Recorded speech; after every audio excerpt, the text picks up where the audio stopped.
Clara Whitmore did not cry when the man at the train station looked her up and down, turned to his friend and said loud enough for everyone to hear, "Lord have mercy! Sam Carter done lost his mind." She had heard worse. She picked up her suitcase, squared her shoulders, and walked straight past him without blinking. 7 children were waiting. A broken man was waiting. And Clara had not traveled 400 miles to let one small cruel mouth turn her around. She had come to stay, and God help anyone who tried to stop her. If you're new to this channel, please subscribe and hit that notification bell so you never miss a story. Drop the name of your city in the comments below. I want to see how far this story has traveled. Now let's get into it. The station master called out Willow Creek just as the last light of afternoon dropped behind the mountains, and Clara Whitmore stood up from her seat before the train even finished slowing. She had been sitting for 11 hours with her hands folded in her lap and her suitcase wedged between her feet and the seat across from her, and she had spent most of those 11 hours reading the letter. Not because she had forgotten what it said. She had read it so many times the crease marks had gone soft. She read it because she needed to remember why she was on that train instead of still standing in her sister's kitchen in Cheyenne washing dishes that weren't hers, and sleeping in a bed that was too narrow, and listening to her brother-in-law's sighs every time she walked through the room. The letter was 4 sentences long. She knew them by heart. "My name is Samuel Carter. I am a widower with 7 children ranging in age from 2 to 17. I need a woman who can cook, manage a household, and help me raise my family. I cannot do this alone anymore." No promises. No poetry. No descriptions of sunsets over the pasture or talk of companionship, or the particular loneliness of a cold ranch house in January. Samuel Carter had written the most honest advertisement Clara had ever read, and that honesty was the reason she had written back within the hour and been on a train within the week. She had grown tired of people who dressed cruelty up in pretty language. Honest was something she could work with. She pulled her coat straight, picked up her suitcase in one hand and her sewing bag in the other, and stepped off the train onto the platform at Willow Creek, Montana, in the dying light of a November afternoon. The cold hit her like a door swung open, sharp and immediate and completely indifferent to whether she was ready for it or not. She breathed it in and didn't flinch because she had survived worse winters in worse situations, and the cold at least had the decency to be honest about what it was. 3 men were standing near the post at the end of the platform. She noticed them noticing her. She always noticed that. The moment when people's eyes landed on her and the quick involuntary assessment happened, the look that moved from her face to her shoulders to the rest of her, and the way it almost always ended the same way. Not with hostility, not always. Sometimes just with that particular kind of silence that was worse than hostility because it pretended to be nothing at all. One of the men nudged the other. "That her," the second man said. "Must be," said the first. "Lord have mercy. Sam Carter done lost his mind."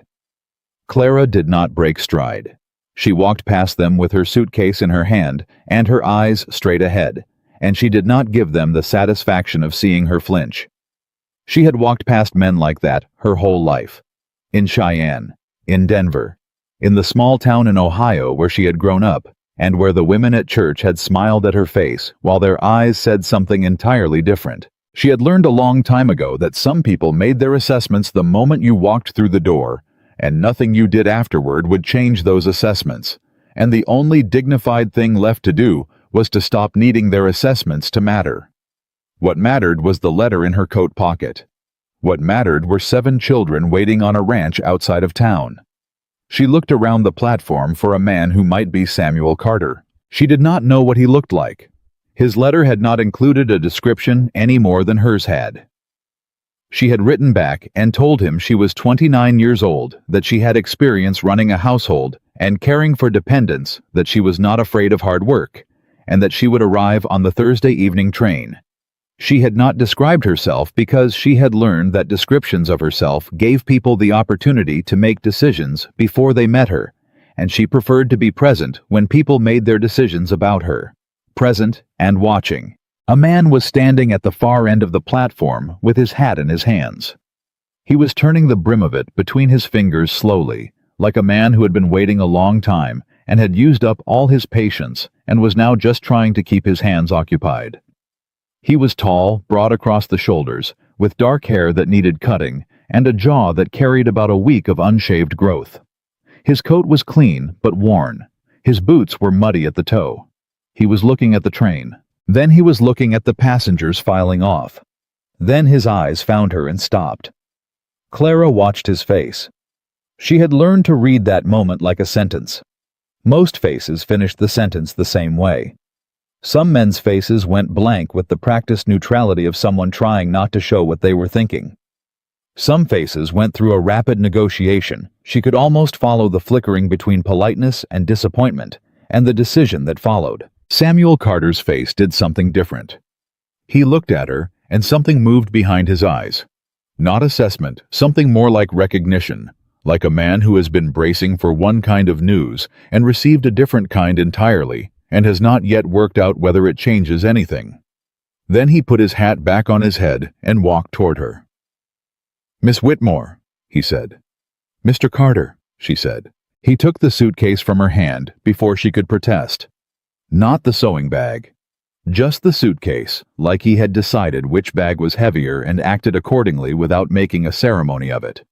"Train on time," he said. "Close enough," she said. "You eat?" "I had something in Billings." He nodded. "Ride's about 40 minutes. I've got the wagon out front." That was all he said. He did not make any comment about her appearance. He did not look at her sideways. He did not say anything that required her to decide how to answer.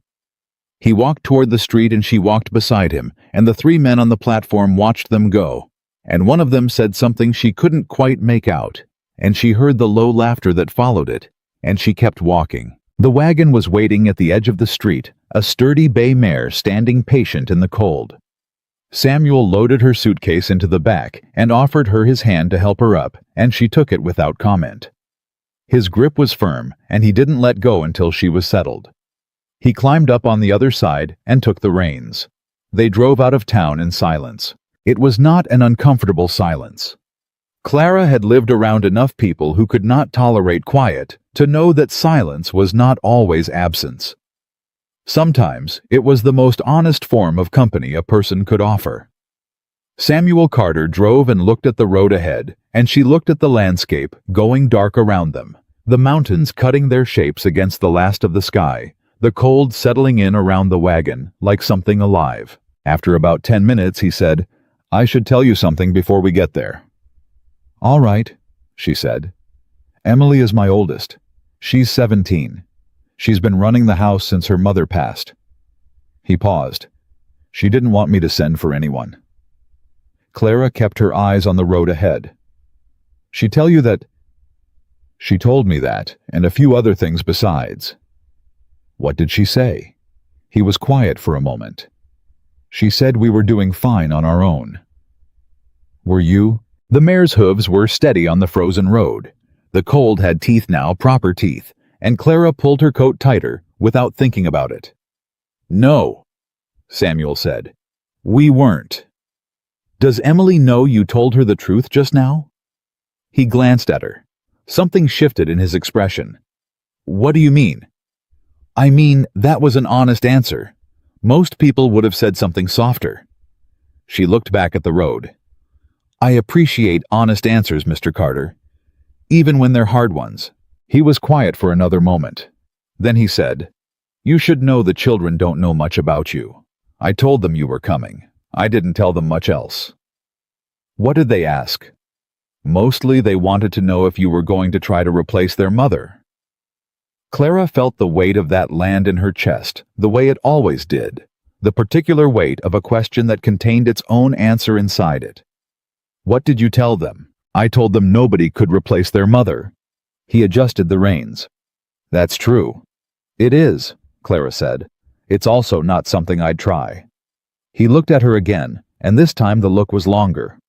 "Why not most women who answered my advertisement thought that's what I was looking for?" "Were you?" The pause before his answer was long enough to mean something. "No," he said finally. "I wasn't." "Then we're already in agreement on the most important thing," she said. He made a sound that might have been agreement, or might have been something close to a quiet laugh, the kind a man makes when he hasn't expected to and is slightly unsettled by it. He turned his attention back to the road, and they drove the rest of the way without speaking, and the silence between them was a different kind of silence than the one they'd started with. The ranch appeared out of the darkness as a collection of lights, yellow and warm, in the windows, and Clara felt something move in her chest at the sight of it. Not sentiment, not yet. Something more practical. The recognition that light in windows meant people were awake and waiting, and that the next 10 minutes were going to determine a great deal about how the next several months would go. Samuel brought the wagon to a stop in front of the house and climbed down and came around to help her down before she'd even reached for the side rail. She took his hand and stepped down, and he gathered her suitcase from the back. The front door opened before they reached it. A girl stood in the doorway with a lantern held up at shoulder height. She was 17 years old, and she looked like someone who had spent the past 2 years being older than she was. She was thin and sharp-eyed, and her hair was pinned up in a way that was practical rather than pretty. And she looked at Clara with an expression that was carefully, deliberately neutral, which was its own kind of statement. "Emily," Samuel said. "This is Miss Whitmore." "Ma'am?" Emily said. Her voice was flat. "Emily," Clara said. "It's good to meet you." Emily looked at her father. "Supper's been ready for an hour." "I know. We'll eat now." Emily stepped back from the door to let them in, and Clara walked into the house, and the warmth of it closed around her like a hand, and she took it in quickly, the way she always took in a new space reading it, the way some people read a face. The house was tired. That was the only word for it. Not dirty, not entirely. Someone had been working to keep it, she could see that. But it was the keeping of a person stretched too thin, the kind of maintenance that catches the things that absolutely cannot be left and lets everything else slide. The kitchen was visible through the doorway to the left, and she could see the stack of dishes, and the pot on the stove, and the table covered in things that had been set down and not picked up again. The parlor to the right had children in it. Clara counted them as she stood in the entry. 5 of them visible, ranging from a boy who looked about 14 down to a small child she couldn't quite see clearly sitting behind an older girl on the settee. They were watching her with the particular alert stillness of animals who haven't yet decided whether something is a threat. "Children," Samuel said, "come say hello to Miss Whitmore." Nobody moved immediately. Then the boy who looked 14, who had his father's jaw and his mother's eyes, which Clara could not have known, but somehow felt anyway, stood up with a studied nonchalance that was clearly trying to communicate that he didn't particularly care one way or another. "Henry," he said by way of introduction. "Henry," Clara said. "How do you do?" "Fine," he said in the tone of someone who is not fine but is not planning to discuss it. One by one the others introduced themselves with varying degrees of willingness. There was Maggie, who was 12, and watched Clara with the calculating attention of someone taking extensive notes. There was James, who was 9, and could not quite decide whether to be hostile or curious, and landed somewhere in between. There was Lily, who was 6, and had clearly been crying recently, and was trying to hide it, which Clara noted and filed away without comment. There was Anna, who was 4, and stared at Clara, with her whole face open and unguarded, in the way that only very young children still stare, with no self-consciousness at all. And then there was the small shape behind Anna, the one Clara hadn't quite seen clearly. The child was 2 years old, and was pressed against Emily's leg, with both small fists wrapped in Emily's skirt. And when Clara looked down at him, he looked back at her with enormous dark eyes, and did not say anything at all. "That's Noah," Emily said, and her voice was different when she said it, not flat, something more careful. "He doesn't talk much." "That's all right," Clara said. She looked at Noah without crouching down or reaching toward him. Just looked at him the way she'd look at anyone she'd just met, steady and without demand. "He doesn't have to." Noah looked at her for another moment, and then turned his face into Emily's skirt. Samuel cleared his throat. "Why don't we eat?" It was not a question. They arranged themselves around the table with the automatic order of a family that has been eating together long enough to have claimed their places without discussion. Clara waited to see where the gaps were, where she was not going to displace anyone, and then she sat down in the chair at the end, where no one had moved toward. Emily served the meal. It was stew, thick and careful, the kind of cooking that told Clara immediately that Emily knew what she was doing. The girl had kept this family fed. That was no small thing, and Clara noted it the way she noted everything storing it as something real and important. "It smells wonderful," Clara said. Emily said nothing. "Emily made it?" Maggie offered, watching Clara the way she'd been watching her since she walked in. "I can tell," Clara said. "There's no easy way to get a stew this thick. You have to pay attention to it." Emily looked at her. It was the first time she'd looked at Clara directly since they'd been introduced. Her eyes were guarded, but not entirely closed. "My mother showed me," she said. "Then your mother was an excellent teacher," Clara said, and looked back at her bowl. Something passed across Emily's face. Clara didn't press it. They ate mostly in silence, the children stealing glances at her and looking away when she noticed. Samuel ate steadily and said little, but he watched the table the way a man watches something he's not sure about, with the attention of someone waiting to see which way it's going to go. After supper, when Clara stood to help clear the dishes, Emily stepped in front of her. Not blocking, not quite, but enough to be a statement. "I'll do it," Emily said. "I'll help," Clara said. "It doesn't need two people. It goes faster with two." They looked at each other. The kitchen was quiet around them. The younger children had drifted off toward the parlor, and Samuel was somewhere behind her, and it was just the two of them in that particular standoff that Clara had known was coming the moment she stepped off the train. "Miss Whitmore," Emily said with her chin up and her voice very careful and very controlled. "I want you to understand something." "I'm listening," Clara said. "My mother built this house, every single thing in it. She made it what it was." Her jaw tightened.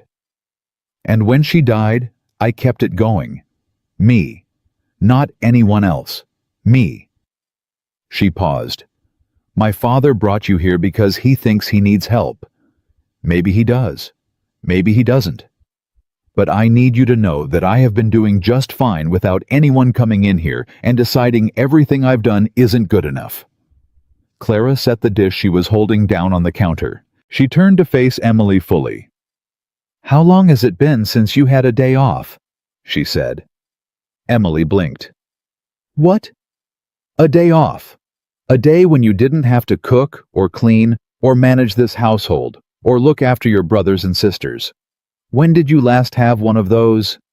Emily's mouth opened and closed. "Because from what I can see," Clara said steadily and without heat, "you've been doing the work of 3 adults for 2 years, and you've been doing it well, and nobody has thanked you for it. And I'm not here to tell you that what you've done isn't enough. It's more than enough. It's remarkable." She paused. "But you're 17 years old, Emily, and you shouldn't have to carry all of this by yourself. That's not what your mother would have wanted for you." The silence in the kitchen was very complete. Emily's face had gone through several things that Clara had watched carefully. The flash of anger, the flinch at her mother's name. The complicated thing underneath both of those that looked like exhaustion. So deep it had gone past the point where most people could even see it anymore.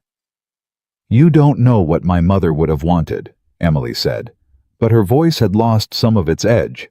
"No," Clara agreed. "I don't. You're right." She picked the dish back up. "But I know what I'd want if I had a daughter carrying this much weight." She moved toward the basin. "You wash, I'll dry. And you can tell me how you like things done in this kitchen because it's your kitchen and I'm a guest in it." Another silence. Then Emily picked up the next dish and moved to the basin beside her. She didn't say anything, but she didn't leave. They washed the dishes together, and Emily talked haltingly at first, and then more steadily about how the pantry was organized and where the dry goods were kept, and which of the children had what particular food preferences. And Clara listened to every word and asked questions that were practical and specific, and by the time the kitchen was clean, they had not resolved anything, not really, not yet, but they had begun, which was all Clara had hoped for that first night. Samuel found her when she was coming out of the kitchen. He was leaning in the hallway with his arms crossed and his hat in his hand again, that same gesture she'd noticed at the station, and he was watching her with an expression she couldn't quite read. "Emily talked to you," he said. "We talked," she said. "She give you trouble." "She told me the truth about things," Clara said. "I wouldn't call that trouble." He looked at her for a moment. "I should show you where you'll be sleeping." He led her upstairs to a small room at the end of the hall. There was a bed, a washstand, a chest of drawers, and a window that looked out over the back of the property. It was simple and cold, and nothing was fancy about it. But it was hers for now, and that was more than she'd had in Cheyenne. "It's not much," Samuel said. "It's fine," Clara said. He nodded. He was standing in the doorway, and he looked like a man who had more to say and was trying to work out whether he should say it. "Miss Whitmore," he said finally. "Clara," she said. "If we're going to make this work, Mr. Carter, you might as well call me Clara." He adjusted his hat brim. "Clara," he said. It came out a little stiffly, like a word in a language he was relearning. "I want you to know, I wrote that letter 6 weeks ago, sent it to the agency in Cheyenne, and I want you to know I didn't." He stopped, started again. "The children have already lost one person. I don't." He paused again, and this time the pause was longer, like he was choosing words that were too big or too small for what he was trying to say. "I don't want them getting attached to someone who's going to leave."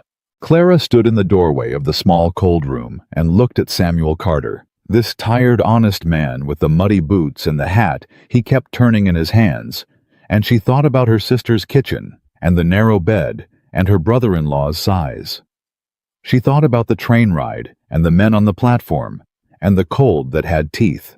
She thought about Emily at the dish basin, talking about how the pantry was organized, her voice gone from hostile to something quieter and less defended. She thought about Noah's small fists wrapped in his sister's skirt. "Mr. Carter," she said. "Samuel," he said with the trace of something that wasn't quite a smile. "Samuel," she said. "I'm not the kind of person who leaves." He held her gaze for a moment. Then he nodded once, the nod of a man who has decided to believe something without being entirely certain he should. "Good night, Clara," he said. "Good night, Samuel," she said. He walked back down the hall, and she closed the door and stood in the cold room with her suitcase at her feet and her sewing bag on the chair and the window dark beside her. She could hear the sounds of the house settling, the creak of a floorboard, a child's voice distant and indistinct, the wind outside pressing against the glass. She didn't unpack that night. She was too tired, and there would be time enough for unpacking when she'd earned the right to feel like she belonged here.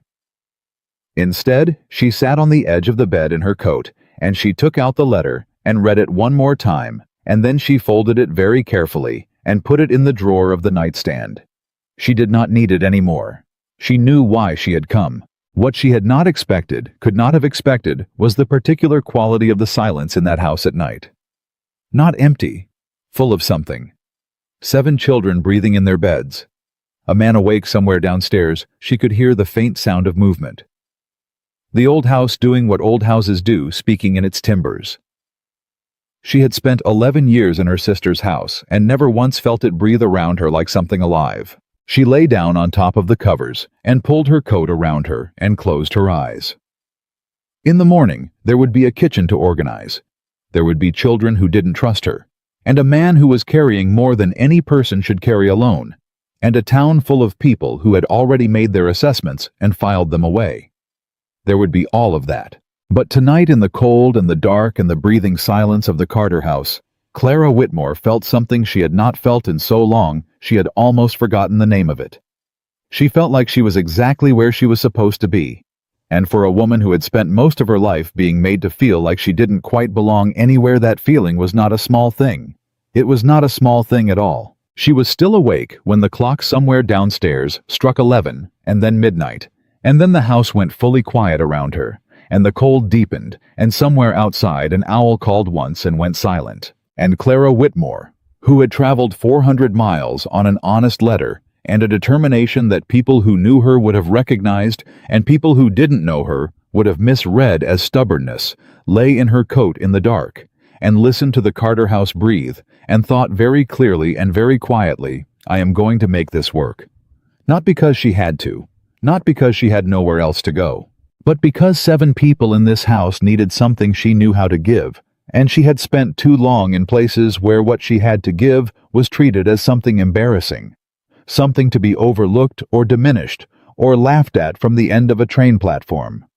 Here, it might matter.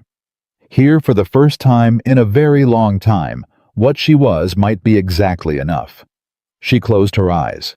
Outside, the Montana cold pressed itself against the glass like it was trying to get in. It did not. The house held. And so did Clara. She woke before the sun. That was nothing new. Clara had been waking before the sun since she was 9 years old, when her mother's illness first made it necessary, when someone had to have the fire going and the water heated before the rest of the house stirred. Some habits became so deep they stopped being habits and just became who you were. She was a woman who woke before the sun. That was all. She dressed in the dark, listening to the house, still quiet. The younger children wouldn't be up for another hour, at least she guessed. Emily might be up soon. Samuel, she suspected, was already outside. She went downstairs and found the kitchen and stood in it for a long moment, just looking. Not at what was there. At what was missing. At the gaps and the workarounds and the small evidence of a household running on too little for too long. The pantry door was slightly warped in its frame, the kind of thing that gets ignored because there are always more urgent things. The iron skillet was seasoned well, which told her something good about whoever had been doing the cooking. But the shelf above the stove had things on it that hadn't been moved in months. She could tell by the thin film on the lids of the jars, the way things had settled into their places with the permanence of things that have been forgotten. She rolled up her sleeves and started. She wasn't making any grand gestures. She wasn't reorganizing the whole kitchen before anyone woke up because she wanted them to come down and be impressed. She started because there was work to do, and she knew how to do it, and standing around waiting to be given permission was not something she had ever been good at. She had the fire going in the stove, and the first pot of water heating before she heard the back door. The particular sound of someone coming in from outside and stopping short at finding the kitchen occupied. Samuel stood in the doorway, with cold still coming off his coat, and looked at her for a moment without saying anything. "Coffee," she said. "I'll get it," he said, moving toward the stove. "It's not ready yet. 10 minutes. He stopped. He looked faintly uncertain, like a man who has operated alone in a space for long enough that the presence of another person in it requires adjustment. He pulled out the chair at the end of the kitchen table and sat down in it, and Clara noticed he'd chosen the chair farthest from where she was working, which she chose not to comment on. "You're up early," he said. "Always am," she said. "What time do the children need to be up for school?" 7. Henry and Maggie and James have school. Lily's too young yet. And Emily? A pause. Emily stopped going to school last year. Clara kept her hands moving. Why? Because someone had to be here, he said. His voice was matter-of-fact, but the matter-of-fact quality of it was the kind that gets built on top of something else, like a floor laid over ground that isn't entirely level. After Sarah passed, Emily decided school wasn't a priority. Did Emily decide that, or did the situation decide it for her? The silence that followed was a specific kind of silence. She recognized it. It was the silence of a question that has been inside someone for a while and never been said out loud, and hearing it said out loud by someone else does something uncomfortable to the air around it. Both, I suppose, Samuel said finally. She's 17, Clara said. She should be in school. She doesn't want to go back. She wants a lot of things she's not saying out loud. Clara moved the pot to the back of the stove. Give me 2 weeks to get the household running properly, and we can talk about Emily going back. She doesn't have to do everything herself anymore. She heard the chair shift behind her. Miss Whitmore, Clara. He corrected himself. You've been here one night. I know, she said. I'm just telling you what I'm aiming for. Another pause. Then something that was unmistakably a quiet laugh, short and surprised. All right, he said. The children came down in stages. Henry first, who walked into the kitchen and stopped and stared at the table which Clara had set properly with plates and cups in their places, something that had apparently not been standard practice for a while. He sat down without a word and accepted the bowl of hot oatmeal she put in front of him and ate it with his eyes on the table, which was fine. She did not need conversation from a 14-year-old boy at 6:30 in the morning. She needed him fed. Maggie came next and said good morning, which Clara returned, and then Maggie sat next to Henry and said something to him in a low voice that Clara didn't catch, and he shrugged without looking up. James came downstairs wearing one boot carrying the other and trailing a sock that was inside out. Clara caught the sock situation out of the corner of her eye and said nothing until he sat down, and then she said, "James, your sock's inside out." In the same tone she would have said, "Pass the butter." And he looked down at his foot with the expression of someone receiving information he was not sure was relevant, and then pulled the sock off and turned it right side out without comment and put it back on. Small things. Every household ran on small things. Lily came down holding Anna by the hand, which told Clara something about the order of things in this family, the way the children had sorted themselves into roles. Lily was 6 and already looking after someone else. That was the Carter household in miniature right there. Everyone had assigned themselves a job in the absence of the person who was supposed to hold all the jobs. Emily came last. She stopped in the kitchen doorway and looked at the table and then at Clara, and her face went through a quick calculation that landed somewhere between surprised and defensive. "You didn't have to do all this," she said. "I know," Clara said. "Sit down. Eat something. I usually make breakfast. Today I made it. Tomorrow you can make it if you want, or we can take turns." She looked at Emily directly. "There's no rule that says you have to do everything yourself." Emily sat down. She ate, and she didn't say it was good, but she ate 2 helpings which said the same thing without requiring her to admit it. Noah came down last, led by Emily's hand, and he climbed into his chair at the table and looked at Clara across the table with those enormous dark eyes, and then looked at his oatmeal and started eating. He was 2 years old and ate with the serious, focused concentration of someone doing important work. "Good morning, Noah," Clara said. He looked up at her. He didn't say anything, but he looked at her for a long moment with his spoon partway to his mouth, and then he put the spoon down and picked up a piece of bread from his plate and held it out toward her, one arm extended all the way across the table. The table went quiet. Clara reached over and took the piece of bread from his hand and said, "Thank you, Noah," very quietly. He pulled his arm back and picked up his spoon and went back to eating. Emily was looking at the table, but Clara had seen her face in the moment before she looked down, and what was on it was not something she was going to press on or name. Some things needed time to just be what they were before anyone put words to them. Samuel had watched from the kitchen doorway and then gone out again, and Clara heard the sound of him outside the particular sounds of a ranch morning, and she started clearing plates and thinking about what needed to happen next. The problem with the Carter household was not any single thing. It was accumulation. 2 years of deferred maintenance of things almost done, and then set aside of the particular decay that happens not from neglect exactly, but from having too many things to attend to, and not enough people to attend to them. You couldn't fix it all at once. You would drive yourself into the ground trying to fix it all at once. What you could do was find the things that mattered most and start there, and trust that the rest would follow. The pantry was the most urgent thing. She stood in front of it after the older children had gone to school, and Lily and Anna were in the other room, and Noah was asleep in his chair at the table in that sudden and total way that very small children fall asleep, like a lamp that's been switched off. The pantry had things in it, but not the right things, not in the right quantities. She made a list in her head, the way she'd always made lists, organized by priority, and by what could wait and what couldn't. She would need to talk to Samuel about what the household budget looked like. She didn't know enough yet to know how tight things were, but she knew enough to know they were tight. She was still standing in front of the pantry when Emily appeared behind her. "What are you doing?" Emily said. "Taking stock," Clara said. "Come here. Tell me what you've been running low on." Emily hesitated, then stepped up beside her. "Flour. We're almost out of flour, and the sugar's low.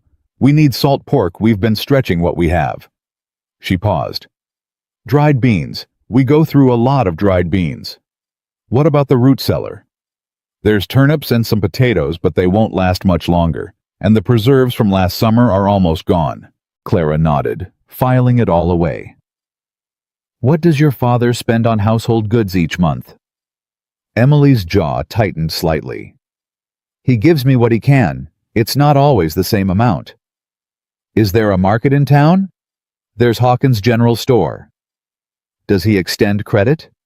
"He did," Emily said. "When Mama was alive." A pause. "He stopped when—" She didn't finish the sentence. Clara turned to look at her. "When she died?" Emily's chin came up slightly. "He said we were a bad risk, that Papa was having a hard enough year." Clara filed that away too. Hawkins. She would remember that name. "All right," she said. "What can you tell me about the garden?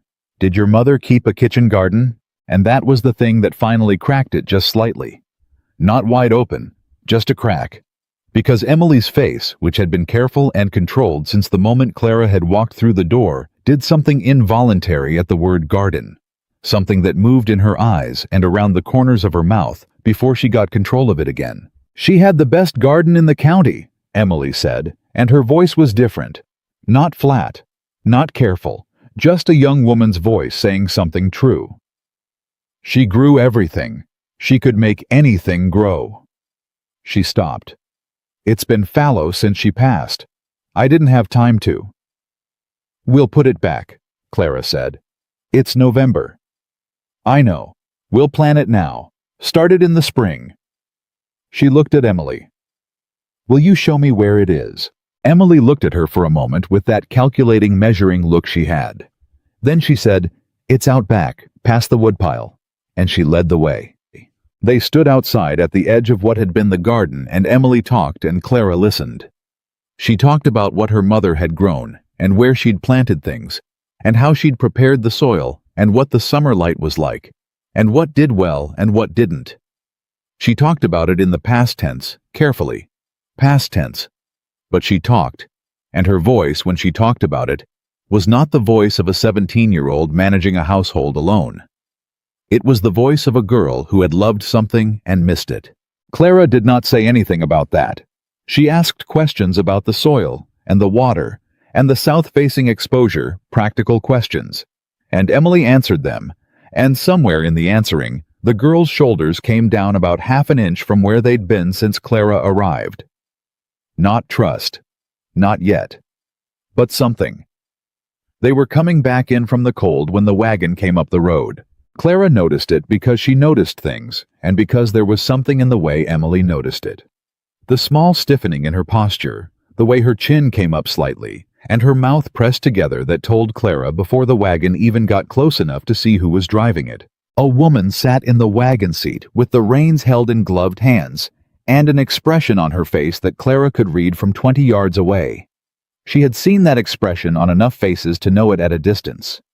The particular combination of authority and curiosity that belonged to women who had decided their position in a community gave them the right to inspect other people's choices. The wagon pulled up near the front of the house, and the woman looked down at them both. She was maybe 50, well-dressed for the frontier. The kind of woman who made sure that what she wore communicated her status before she opened her mouth. Her eyes moved from Emily to Clara and stayed on Clara with the attention of someone making an appraisal. "Emily," she said, "is this the woman your father sent for?" "Yes, ma'am," Emily said. Her voice had gone flat again. "Mrs. Lawson," Clara said before Emily could say anything else. She had not been told the woman's name, but she had heard it last night from Samuel, the most influential person in town, and the type resolved itself easily. "Good morning. I'm Clara Whitmore." Margaret Lawson looked at her the way she had clearly already been looking at her, Only now, with the addition of having been named and addressed before, she'd had the opportunity to set the terms of the conversation herself. "Miss Whitmore," she said, "I heard you arrived last night." "I did," Clara said pleasantly. "Can I help you with something? I came to see how the Carter family was getting along." She looked at the house, the yard back at Clara. "Samuel is a good man. This family has been through a great deal." "They have," Clara agreed. "They're doing very well."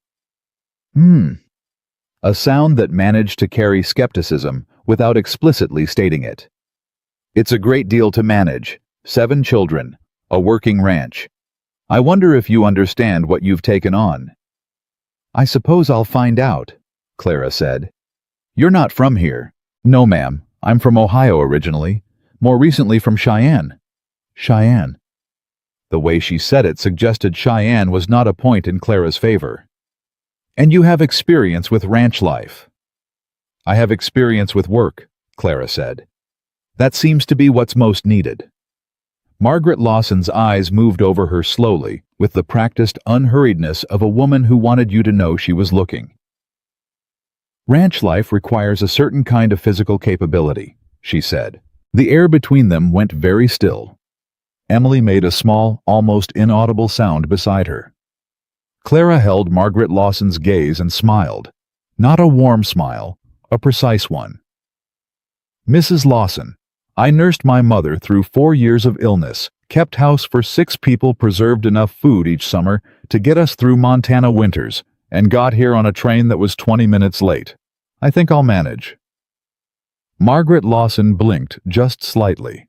"I'll tell Samuel you stopped by," Clara said. "Good morning." She turned and walked back toward the house. She heard Emily fall into step beside her, quick and close, like a person who has decided to follow someone without having decided why yet. They went inside, and Clara closed the door and moved back toward the kitchen. "She comes by every week," Emily said.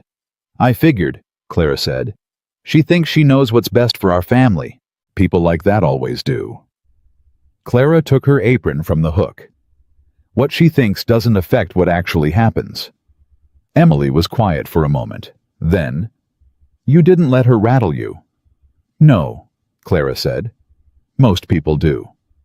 I reckon most people give her more power than she actually has." She looked at Emily. "She can say whatever she likes. She doesn't live here." Something moved across Emily's face.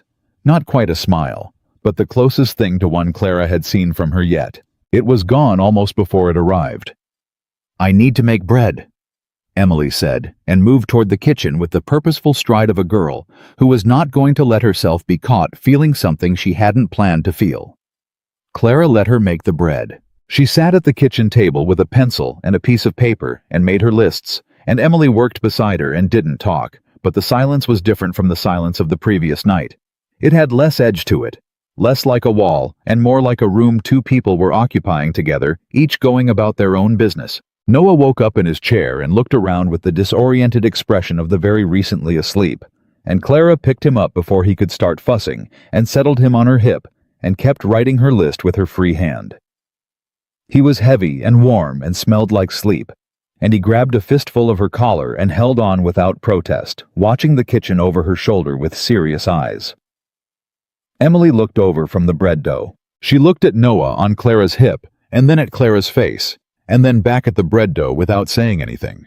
But she didn't look hostile, and that was something. Samuel came in at midday, and Clara had soup ready, not the leftover soup from the night before, but a fresh pot made from what was left in the pantry with additions she'd found in places that had apparently been overlooked for a while. A jar of dried peas behind the cornmeal, half a smoked ham hock pushed to the back of the cold box. He came in and stopped in the kitchen doorway the same way he'd stopped that morning, with the same quality of a man adjusting to finding his kitchen occupied. "Sit down," she said. "I need to talk to you about the pantry situation." He sat down. "What about it? You're low on most things.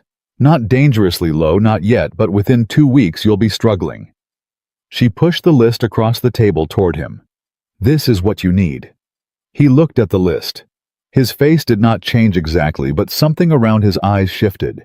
She recognized the shift. It was the look of a man looking at a number he already knew was going to be a problem. "It's a lot," he said. "Some of it's urgent, some of it can wait." She had marked them. "The flour and the salt pork can't wait. The rest can be staggered." He was quiet for a moment. The harvest this year wasn't. He stopped himself. Clara waited. "It wasn't what I'd hoped," he said. "How bad?" He looked at her directly then, and she saw in his face the particular look of a man who has been carrying something alone and is not sure whether to put it down. "Bad enough," he said. "Tell me," she said. He told her. It took a while. He was not a man who talked easily about problems, she could see that. He talked about them the way a man crosses uncertain ice, carefully testing each step before he committed his weight to it. But he told her and she listened, and by the time he finished, she had a clear enough picture of the situation. The harvest had been poor. The cattle prices had dropped. There was a debt on the property, not a ruinous one, but a significant one, held by a man named Gerald Phelps, who owned the bank in Willow Creek, and who had been extending the terms on it, but who had recently sent a letter suggesting the extensions might not continue indefinitely. "How long?" Clara said. "He gave me until spring." "And can you meet it by spring?" He picked up the coffee cup she'd put in front of him and looked into it. "If the weather's decent and the cattle prices hold and nothing else goes wrong." He paused. "That's a lot of things that all have to go right at once." "What does Phelps want?" "Really?" Samuel looked up at her. "What do you mean?" "I mean, men like that don't just want money. They want something. What does Gerald Phelps want from this ranch?" The silence that followed was a different quality from the silences before it. This one had weight in it. Samuel set the cup down. "My south pasture borders the Phelps property. He's been trying to buy it for 3 years." "And you won't sell?" "Sarah's family homesteaded that land. It's not mine to sell." Clara nodded. She was quiet for a moment, thinking. "Does he know that's why you won't?" "I reckon he does." "Then he's not trying to get repaid," she said. "He's trying to get the land. Making you default is how he gets it." Samuel's jaw tightened. "Clara, I'm not saying anything you haven't already thought," she said quietly. He looked at her. His eyes were very still and very direct, and she met them without flinching, because she had learned that people told you who they were in the moments when they thought you'd look away, and she had made it a practice never to be the first one to look away. "No," he said finally. "You're not. Then we need to figure out how to make sure he doesn't get it." He was quiet for a long time. Long enough that she heard the clock in the parlor tick through a full minute. He said. She picked up her pencil and looked back at her list. "You hired me to manage this household, Samuel. The household includes the finances, unless you'd rather I stayed out of it." "No," he said, and there was something in his voice that was different from anything she'd heard in it yet.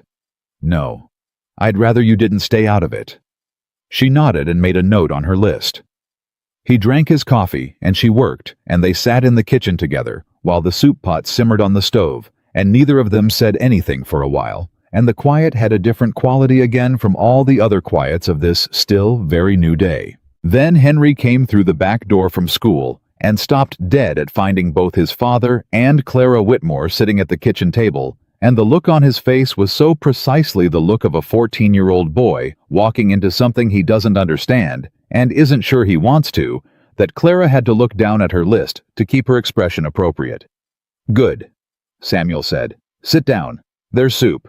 Henry sat down with the grudging compliance of a boy who knows he's hungry enough that pride has limits, and Maggie and James came in behind him and took their seats, and Clara served the soup and the bread Emily had made that morning, and the Carter kitchen was full again with the noise of people eating and children arguing over who had the bigger portion, and Samuel telling Henry he couldn't go to the Haskell boys' house until his chores were done, and Henry explaining at length why that was not fair. Clara sat at the end of the table and ate her soup and listened to all of it, and it was loud and imperfect, and nothing about it was simple, and she thought very clearly that it was the best meal she'd had in years. She was gathering the dishes afterward when James appeared at her elbow. He was 9, and he had been watching her all day with that particular 9-year-old watchfulness that is mostly invisible until it suddenly isn't. He stood beside her at the basin and didn't say anything for a moment. Then, "My mama used to make the soup different." "I know," Clara said. "I do it different because it's how I learned." A pause. "Is yours better?" "No," she said. "Just different." He considered this. "Can you make it her way?" She looked at him. His face was absolutely serious, the way children's faces are when they're asking something that matters, without fully knowing how much it matters. "If you tell me how she made it," she said, "I'll make it exactly that way." His face did something complicated. "Emily knows," he said finally. "Emily knows all of Mama's recipes." "Then maybe Emily and I can work on them together," Clara said. He was quiet again, still standing at her elbow. Then, "Are you going to leave?" She turned to look at him fully. He was looking at the basin, not at her, but his whole body was angled toward the question. "No," she said. "I'm not planning on it." "The last woman left after 4 days." "I know." "And the one before that only lasted a week." "James?" He finally looked at her. "I'm not them."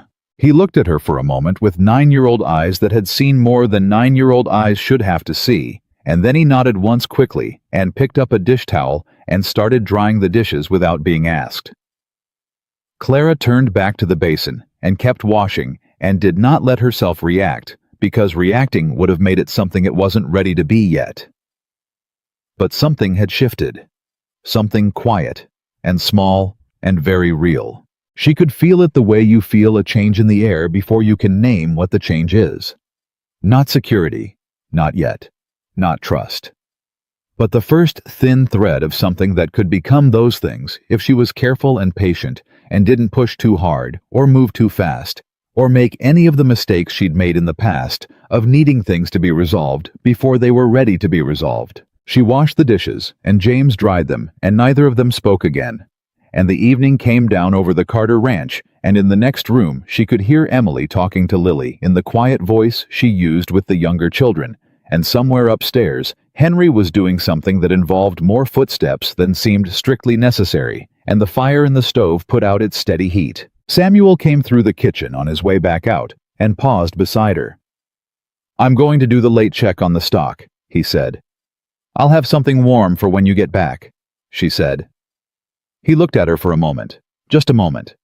Then he nodded and put his hat on and went out, and the cold came briefly in with the opening and closing of the door, and then the kitchen was warm again. James set the last dried dish on the shelf and folded the dish towel over the rack with a neatness that was entirely unconscious, the absorbed habit of a child who had been taught that things went in their places. "Miss Clara," he said. "Yes." He was quiet for a second. "I'm glad you didn't leave after 4 days." She kept her eyes on the basin. Her hands kept moving in the water. "So am I, James," she said.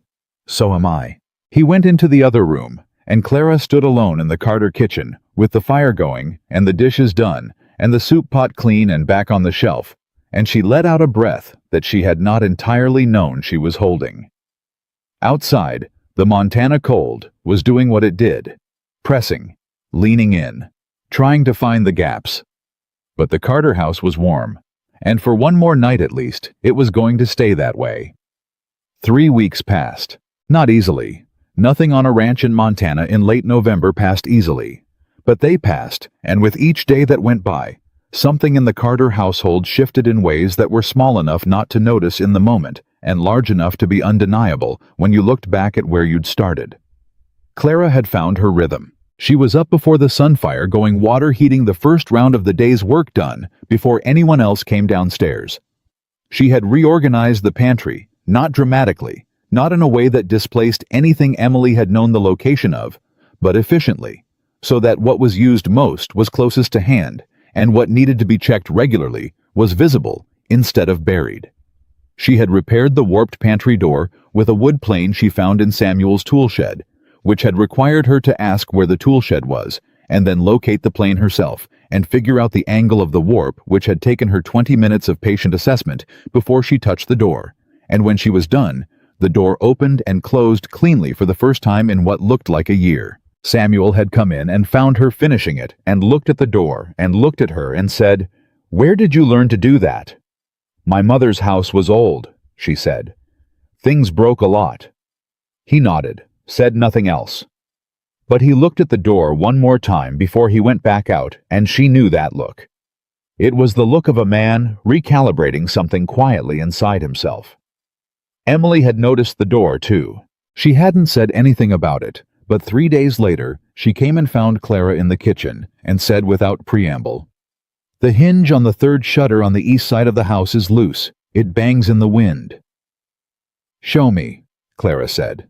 They fixed the hinge together, Emily holding the shutter steady, while Clara set the screws, and then Emily showed her the other two that were on their way to being problems, and Clara made a note of them and added them to her mental list of things that needed to happen before deep winter arrived, which was not far off now. That was how it went with Emily. Not sudden, not dramatic, piece by piece like a wall being taken apart one brick at a time. So slowly you could almost tell yourself the wall was still there, even as it kept getting shorter. The children were a different matter, each one a different puzzle. Henry was the one that took the most patience, and Clara had known that from the first night. He was 14, and he had his father's stubborn quietness and his own particular brand of wounded pride. The pride of a boy who had been told implicitly and explicitly that he was the man of the house when his father wasn't around, and who had taken that responsibility seriously enough that the arrival of another adult felt to him like a demotion he hadn't been consulted about. He was never rude exactly. He was Samuel's son, and Samuel had clearly instilled in him at least the architecture of good manners. But he was careful with her the way you're careful with something you haven't decided whether to trust. And careful in a boy of 14 had a particular quality to it, a watchfulness that looked like indifference from the outside, but wasn't. The break with Henry came from an unexpected direction. She was mending a tear in his coat, working at the kitchen table in the evening while the younger children did their lessons, and Henry was supposedly doing the same on the other side of the table. Though she had noticed he'd been on the same page of the same book for the better part of an hour, she wasn't commenting on it. She was sewing. "You're doing it wrong," Henry said. She looked up. He was looking at her hands at the coat. "The stitch," he said. "My mother did it different. She did a smaller stitch on a tear like that. Said the smaller stitch holds better on workwear because the thread doesn't catch as much." Clara looked at her stitch, then she looked at Henry. "Show me," she said. Something moved across his face. Surprise, she thought. He had expected her to defend herself or dismiss him, and she had done neither. He hesitated for just a moment, and then reached across the table, and she put the work in his hands, and he showed her his hands, moving with the quick, unconscious competence of someone who has been taught something young and thoroughly, and she watched him and thought, "Sarah Carter, whoever you were, you taught this boy well." "Like that," he said, finishing the demonstration and handing it back. "That's better," Clara said, and picked up the thread and redid the stitch his way. He went back to his book, but he turned the page. Maggie was easier and harder at the same time, easier because she was 12 and still in the age of watching and absorbing, rather than defending and resisting harder. Because what she was absorbing was everything with the total comprehensiveness of a child who is going to be forming opinions about this for the rest of her life and knows it. She watched Clara with the focused attention of a scientist, noting her reactions, cataloging her behaviors, running experiments in the form of careful questions. "Do you think our father is handsome?" she asked one afternoon out of nowhere while Clara was measuring flour. "I think your father is a good man," Clara said without pausing in her measuring. "That's not what I asked. It's what I answered." Maggie considered this with the gravity of a judge. "Emily says you're not what she expected." What did she expect? She doesn't say exactly, but she expected someone worse. "That's encouraging," Clara said. She looked at Maggie. "What do you think?" Maggie looked at her with those ancient-seeming 12-year-old eyes. "I think you stay," she said. "I beg your pardon." "When things are hard, you stay. Everyone we've had here before, when things got hard or uncomfortable, they found a reason to leave. Maggie tilted her head slightly. You don't look for reasons to leave. No, Clara said. I don't. Maggie nodded once the nod of someone closing a file. That's what I thought, she said, and picked up her book and went to the parlor, and the conversation was apparently complete. James had adopted her with the abrupt totality of a 9-year-old who has made a decision and moved on. He set his dishes on the counter without being asked. He told her things about his day in the extensive, loosely organized way of children who trust you. He had shown her carefully and seriously the particular way his mother had arranged the preserves in the cellar by type, and then by date, and Clara had thanked him and reorganized them exactly that way, and he had inspected the result and nodded with the satisfaction of a job supervised to completion. Lily was 6 and had decided in the way of 6-year-olds that Clara's hair was interesting and that proximity to it was desirable, and spent a significant portion of each evening sitting as close to Clara as possible without technically being in her lap. Clara let her. Nobody had told Lily to be cautious. Nobody had sat down with a 6-year-old and explained the complex adult economics of trust and loss, because 6-year-olds weren't ready for that, and Lily in particular was a child who had simply decided with the clean efficiency of the very young that this person was safe and good, and she was going to be near her. Anna, who was 4, had moved past the open-faced staring of the first night and into a phase of following Clara around the house at a distance of about 3 feet, not engaging, not asking for anything, just present, like a very small and earnest shadow. Clara found this deeply endearing, and showed it only in the form of occasionally narrating whatever she was doing out loud, ostensibly to no one, knowing full well Anna was listening. Now the butter goes in here, she'd say at the stove to no one in particular. And we stir it in slowly because if we rush it, the sauce breaks, and then we have to start over, and starting over is annoying. Why? Anna said from 3 feet behind her. Because you've already put work into the thing that broke, Clara said. It's always harder to start over than to start fresh. Anna thought about this with profound seriousness. Oh, she said, and then went back to following her in silence. And Noah, who was 2, who had large dark eyes, and had given her a piece of his bread on the first morning, who still hadn't said a word directly to her, but had started somewhere in the second week sitting next to her instead of next to Emily at mealtimes. Not every meal. Sometimes he still went to Emily, but sometimes he climbed into the chair beside Clara and ate his oatmeal with the focused seriousness that was his particular way of being in the world. And once, on a Tuesday afternoon, when Clara was at the table writing her household accounts, and Noah was supposed to be napping, but clearly was not, she felt a small weight lean against her arm and looked down and found him there, warm and solid, his eyes half closed. She didn't move.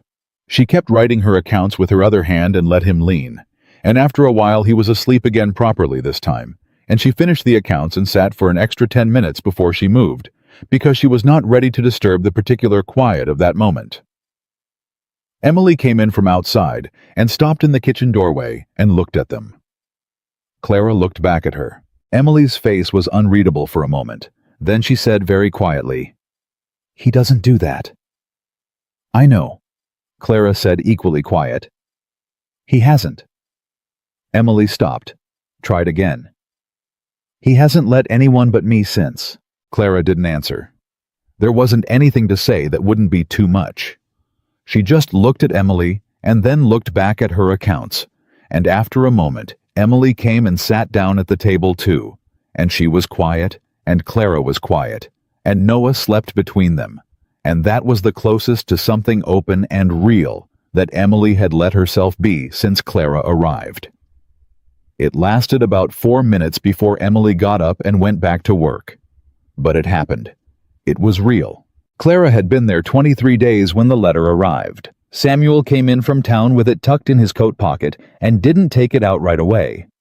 She could tell by the way he sat down at the kitchen table, not pulling off his coat, not accepting the coffee she offered, just sitting, that the letter was not nothing. "From Phelps," she said. He looked at her. "From Phelps." What does it say? He took it out and put it on the table between them. She read it. Gerald Phelps was calling in a third of the outstanding debt. Immediately. Not in the spring, not on a payment schedule. A third of it within 30 days, or he would begin foreclosure proceedings on the collateral property. The South Pasture, Sarah Carter's family's land. Clara read the letter twice. She set it down. She picked up her coffee cup and drank from it, and set that down too. He moved the timeline, she said. He moved the timeline, Samuel said. Can you meet a third of it in 30 days? Samuel's jaw was tight. Not without selling stock at a loss. How much of a loss? He told her. She thought about it. She was not a banker. She had not had any formal education in finance beyond what necessity had taught her, but necessity had taught her a great deal, and she could run numbers in her head with a speed and accuracy that had surprised people her whole life. People who looked at her and did not expect what they found. If you sell the stock, she said slowly, it weakens your position for spring. Yes. And a weaker spring position means you're more likely to be in default again by summer. Yes. Which means Phelps gets what he wants anyway, just on a longer schedule. Samuel looked at her. Clara. I know, she said. I'm not telling you anything you don't already know. He was quiet.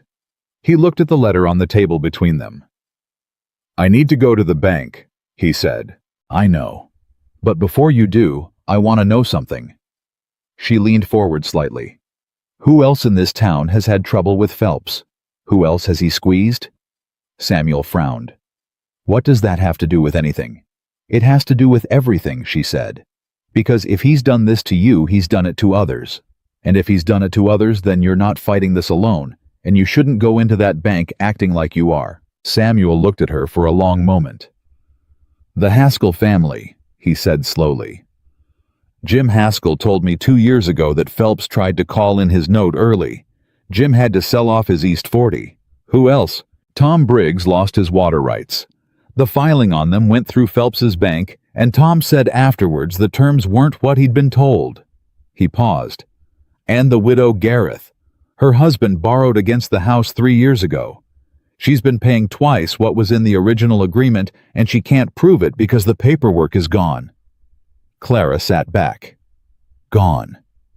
She says Phelps told her the bank had a fire, destroyed records. Of course it did. Clara looked at the letter on the table. Samuel, this isn't just about your debt. This is a pattern. I know what it is, he said quietly. I've known for 2 years. I just don't know what to do about it. You go to the county seat, she said. You talk to someone who isn't Gerald Phelps or anyone who owes Gerald Phelps something. You find out whether there's a lawyer who'd take an interest in a pattern of fraudulent debt collection. Samuel's expression was not dismissive, but it was the expression of a man who has thought about this longer than she has and arrived at the same idea and found a wall in front of it. I can't afford a lawyer. I can barely make the payment he's demanding. Then you don't go alone, Clara said. You go with the Haskells and Tom Briggs and the widow Gareth, and you pool what you can, and you find out what the law says. He looked at her, really looked at her the way he was doing with increasing frequency, the look of a man who keeps encountering something he did not expect, and is slowly revising his expectations. That's easier to say than to do, he said. I know, she said. Most things worth doing are. He picked up the letter and looked at it again. I need to think. Think, she said. But not too long. The 30 days started when this letter was written, not when you opened it. His eyes came up sharply. He looked at the date on the letter. Something moved across his face. That's 10 days ago. Yes, Clara said. It is. The silence that followed was sharp and immediate, and she let it be what it was. She watched Samuel Carter sit with the realization that his enemy had a head start, and she watched the calculation happen behind his eyes, the rapid reorganization of what he'd thought he had and what he actually had. And then she watched him do the thing she had been watching him do quietly and without announcement every day since she'd arrived. He set his jaw, squared his shoulders slightly, and came to a decision. "I'll ride to the Haskell place tomorrow morning," he said. "Good," she said. "And I need you to write something for me." He looked at her. "You write better than I do. I need a letter to the county seat, to whoever handles bank oversight. Something that makes clear what Phelps has been doing." "I'll write it tonight," she said. He nodded. He finally took off his coat, the signal that he was present now that he was not about to leave again, and he accepted the coffee she hadn't stopped offering and drank it, and for a while they sat in the kitchen and talked through what the letter should say. And Clara made notes, and Samuel remembered details he hadn't known he'd need. And the evening deepened around them, while the children did their various evening things in the rooms around the kitchen, and the house breathed its steady breath. That was the night the shape of things started to change. Not because of the letter, not yet. The letter was only the beginning of something, and Clara was under no illusions about how long the road was, or how many things could go wrong between where they were and where they needed to be. But something had shifted between her and Samuel, something practical and real, and based on the kind of shared work that builds its own kind of foundation. They were thinking together now. That was new. That was not nothing. She was finishing the letter late, the children all in bed, and Samuel sitting across from her reviewing what she'd written when the knock came at the front door. Both of them looked up. Nobody knocked on a ranch door at this hour with good news. Clara had lived enough life to know that. Samuel went to the door, and she came and stood at the kitchen doorway, and he opened it to find Tom Briggs on the porch, hat in his hand, out of breath, with the particular look of a man who has ridden hard and is still deciding whether he's made the right decision in coming. "Samuel," Tom said, "I need to tell you something." "Come in," Samuel said. Tom Briggs came in and looked at Clara, and then back at Samuel with the look of a man doing a rapid assessment of whether this changes what he was going to say. "This is my wife," Samuel said. "You can speak in front of her." The word landed differently than it had before. Clara heard it and kept her expression still, but she heard it. Wife. Said with the plain directness of a man stating a fact, not a performance, not a hesitation. Just the word applied to her. Tom Briggs nodded. "All right," he said. "Then you both need to hear this." He told them. Phelps had called in notes on 3 other properties in the past 2 weeks, Tom's included. Not just Carter's. 3 others, all with the same structure, all with the same accelerated timeline. And Tom had heard from a man who worked at the bank who was not going to put his name to anything, but who had said enough in a private conversation that the shape of it was clear. Phelps was planning to acquire as much land as possible before a railroad survey that was scheduled for the county in the spring. If the survey went through, and the rumor was that it would, the land values along a significant corridor were going to increase dramatically. Phelps knew where the corridor ran. He had known for months. "He's not just squeezing people," Tom said. "He's buying up their land cheap before it turns valuable, and he's using the bank to do it." Clara had gone very still. "That's fraud," she said. Tom looked at her. "Yes, ma'am. That's what it is." "The railroad survey information," she said. "Is it public?" "Not yet. It's supposed to be made public in January, but Phelps has connections. Then he's used private information to run a scheme that's robbed at least 4 families of their land," Clara said. "Possibly more." Tom nodded. "Possibly more."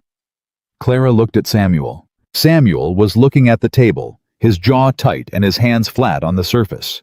The posture of a man holding himself together by the architecture of habit.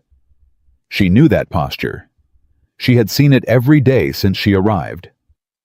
The particular stillness of a man who has learned that showing what he felt in moments of crisis didn't help anything, and so had trained himself not to. "Samuel," she said. He looked up. "This changes things," she said. "This is not just your problem to solve." "I know that," he said. "I know. Phelps has 4 families he's doing this to. Maybe more." She looked at Tom. "Will the others talk?" "I think so," Tom said slowly. "They're scared. But they're angrier than they're scared, I think." "Then we need to move faster than I thought," Clara said. "The letter goes to the county seat tomorrow, not in a week. And it needs to say more than what we were going to put in it." Samuel looked at her. Then he looked at Tom. Tom was looking at Clara with the expression of a man recalibrating something rapidly. "She's right," Tom said. "She's right on all of it." They talked until nearly midnight, the three of them at the kitchen table. And by the time Tom Briggs rode back out into the cold, they had the shape of a plan, rough and uncertain, and dependent on things they couldn't control, but a plan. The letter would go to the county seat. Tom would talk to the other affected families. Samuel would go to the Haskell place in the morning, not just to talk about pooling resources, but to tell Jim Haskell what they now knew about the railroad survey. Information was the thing. It was the only real leverage they had against a man who had money and a bank and connections, and they had to use it before the 30 days were up, and Phelps moved to foreclose. Tom left.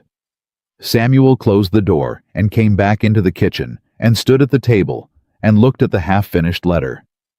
"I'll finish it," Clara said. He looked at her. In the low light of the kitchen, she could see how tired he was, the deep, structural tiredness of a man who has been managing alone for too long. Not just the surface tiredness of a long day, but the kind that lived in the bones. "You should sleep," he said. "So should you, but neither of us is going to." She picked up the pen. "Sit down. Tell me everything you remember about any conversation you ever had with Phelps where he mentioned the South Pasture specifically. Every word you can remember." He sat down. He talked. She wrote. The fire burned down, and she added wood to it twice, and the clock moved from midnight to 1 to 1:30. And when the letter was done, she read it back to him, and he made 2 corrections, and she made them, and they sat back and looked at what they had. "It's good," he said. "It's right." "It's the truth," she said. "That's all it is." He looked at her across the table. "How do you know how to do this?" "Do what?" "All of it."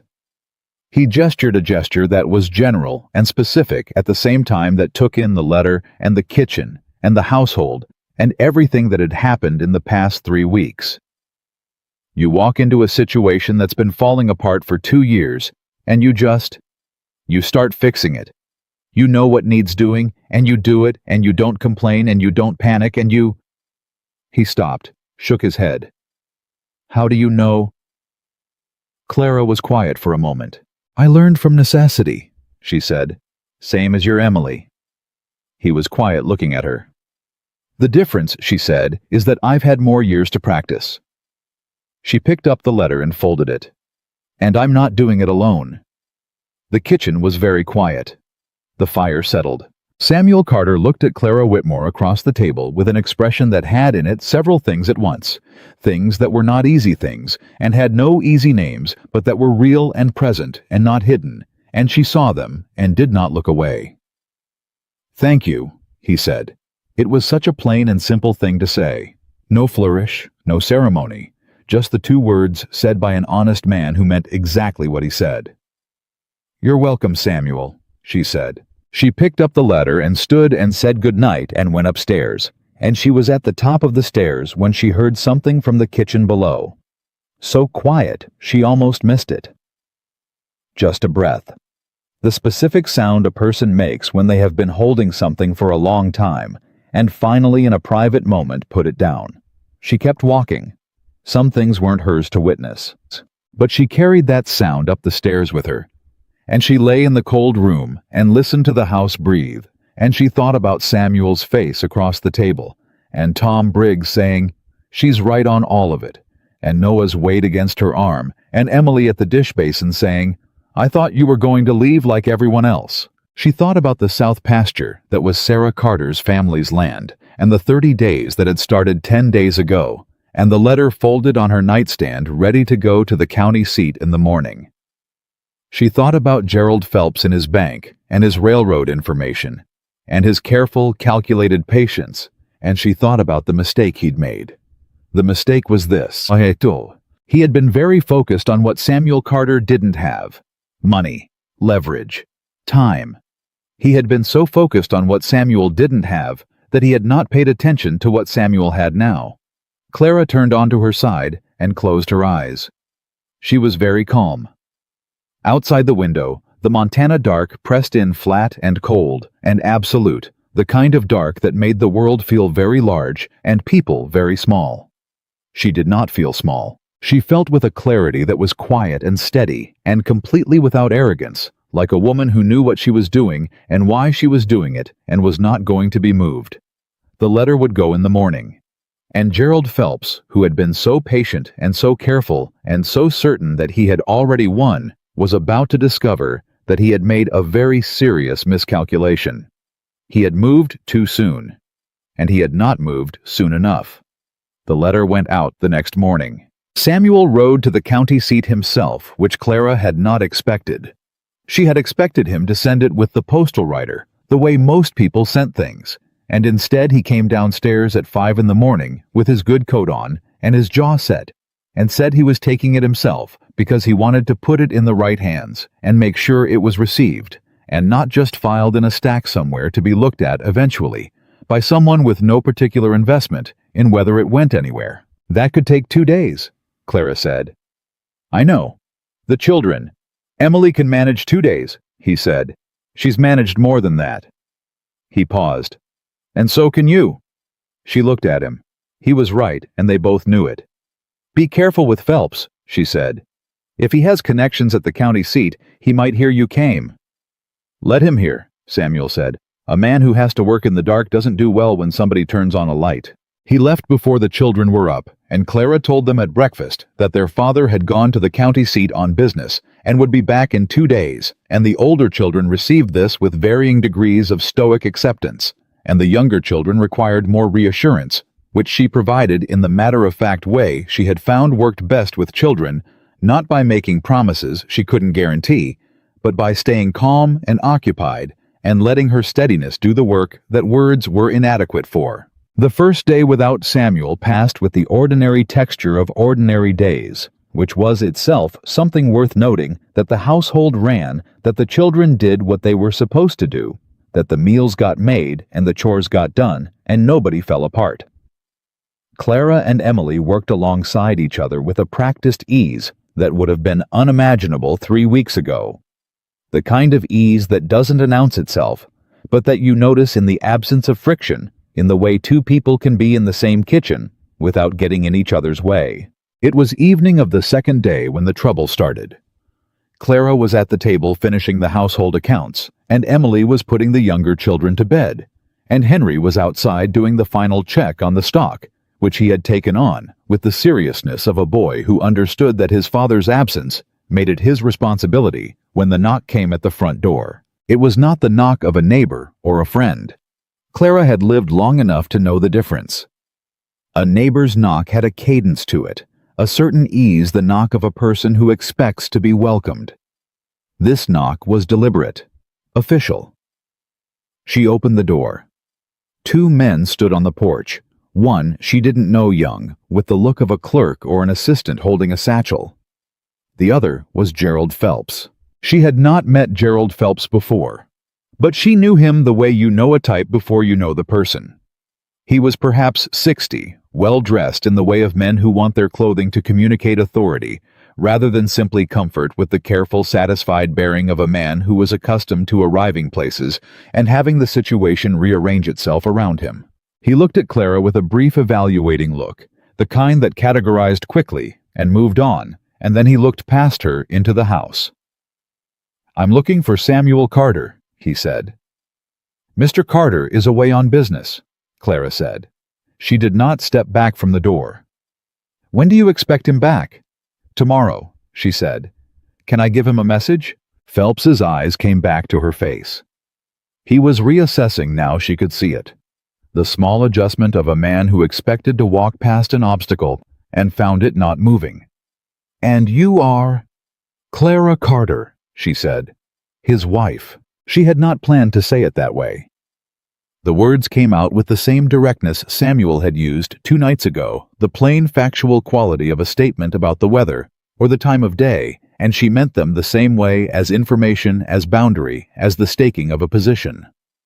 Phelps looked at her for a moment. "Mrs. Carter," he said, "I wasn't aware Samuel had remarried." "It was recent," she said. "What can I do for you, Mr. Phelps?" He smiled. It was the kind of smile that did not involve the eyes in any meaningful way. "I came to discuss the matter of the outstanding note on this property. A courtesy call. It concerns me when I don't hear from borrowers in a timely manner."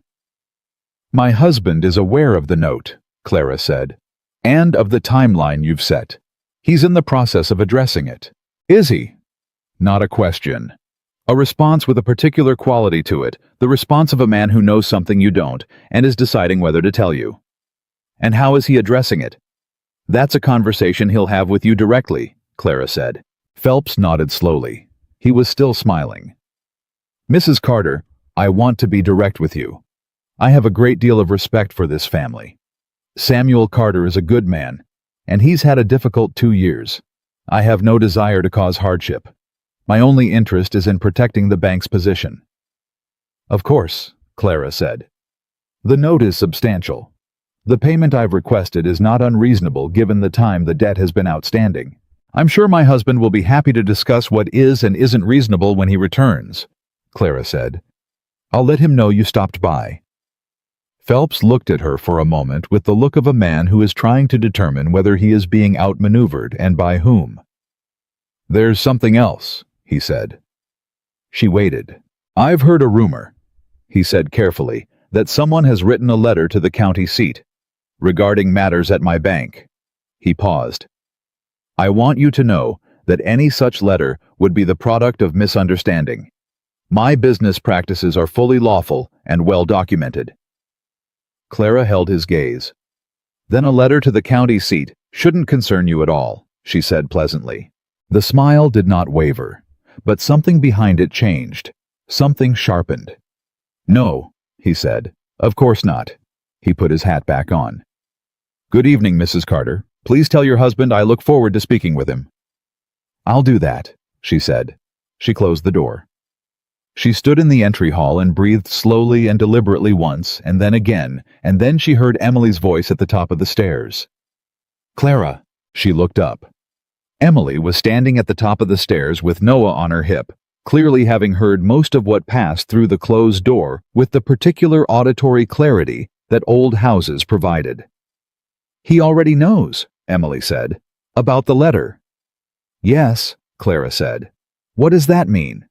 "It means Samuel needs to move faster than he planned." She moved toward the kitchen. "Come down. I need to write another letter." Emily came downstairs, and they sat at the kitchen table. Noah settled in his chair with a piece of bread to occupy him, and Clara wrote quickly and with precision a second letter, this one to Tom Briggs, telling him what had happened, and that Phelps had been informed about the first letter faster than any of them had anticipated, and that whatever steps Tom had been planning to take with the other affected families, he needed to take them now, rather than later, before Phelps had the opportunity to apply pressure individually to each of them. She sealed it and looked at Emily. "Can you get this to Tom Briggs tomorrow morning?" "First thing." "Henry can ride it over before school," Emily said. "Good." Emily was quiet for a moment, looking at the sealed letter on the table. "He came here himself," she said. "Yes. Phelps doesn't come to people's houses himself. He sends that assistant of his." She paused. "My mother used to say that when a man like Phelps shows up himself, it means he's worried." Clara looked at her. "Your mother sounds like she was a smart woman." Emily looked at the table. "She was," she said. "She was the smartest person I've ever known." The words came out with the simple directness of something true, not as a challenge and not as a warning, just as a fact that Emily was stating, and the fact of how she stated it meant something Clara heard clearly. She was not being told that no one could replace Sarah Carter. She already knew that. She was being told something else. Something more like a daughter showing someone a photograph here. "This is who she was. This is what I lost." "Tell me about her," Clara said. Emily looked up surprised. "Tell me about your mother," Clara said again. "Not what she did, who she was." The silence that followed was a different kind from the ones Clara had learned to read in this house. It was not resistant or defensive. It was the silence of a person standing at a door they had kept shut for a long time, working out whether to open it. Emily opened it. She talked for almost an hour. She talked about her mother's laugh, which was louder than any of them expected. Every time it happened, a big surprised laugh that made everyone in the room laugh with her, whether they'd heard the joke or not. She talked about how Sarah Carter could look at a piece of land and know what would grow well in it. How she had that particular attunement with growing things that some people had, and most people didn't. She talked about the way her mother had handled people who tried to diminish her. Not with anger, not with tears, with a quiet dignity that was more devastating than either. She talked about the last months of her illness, and her voice went careful and slow, and Clara listened, and did not try to soften it or redirect it, because Emily had been carrying those months alone for 2 years, and she needed somewhere to put them. Noah fell asleep in his chair. The fire burned low, and Clara added wood to it without interrupting Emily, and she kept talking, and when she finally stopped, there was a long quiet that felt clean rather than empty. "She would have liked you," Emily said finally. Clara looked at her. "I think she would have liked you," Emily said again, not looking at Clara, looking at the table. She didn't have much patience for people who performed, who did things because they wanted to be seen doing them. She paused. "You don't do that." "No," Clara said. "I never learned the point of it." Emily was quiet for another moment. Then she looked up, and her eyes were dry, which Clara noted because Emily was a girl who was not going to cry in front of anyone if she could help it, and the fact that her eyes were dry told Clara something about how much energy that took and always had taken. "I'm sorry I was difficult when you first came," Emily said. "You were protecting your family," Clara said. "I'd have done the same." "I was rude. You were scared." She looked at Emily directly. "There's a difference. And you don't owe me an apology for being scared." Emily's jaw worked slightly. "I wasn't going to give you one," she said with a flash of the old prickliness. "I was going to give you one for being rude." Something in Clara's chest did what it had been doing more and more often in this house. This involuntary softening, this arrival of warmth in a place where she had not expected it. She kept her face still because Emily did not want to be smiled at sentimentally, and she knew it. "Accepted," she said simply. Emily nodded. She stood up and picked up Noah and went upstairs, and Clara sat alone in the kitchen for a few minutes, and then banked the fire, and went to bed herself, and lay in the dark, and listened to the house, and thought about Phelps at the door, and his smile that didn't reach his eyes, and the letter on its way to the county seat, with Samuel's hand delivering it.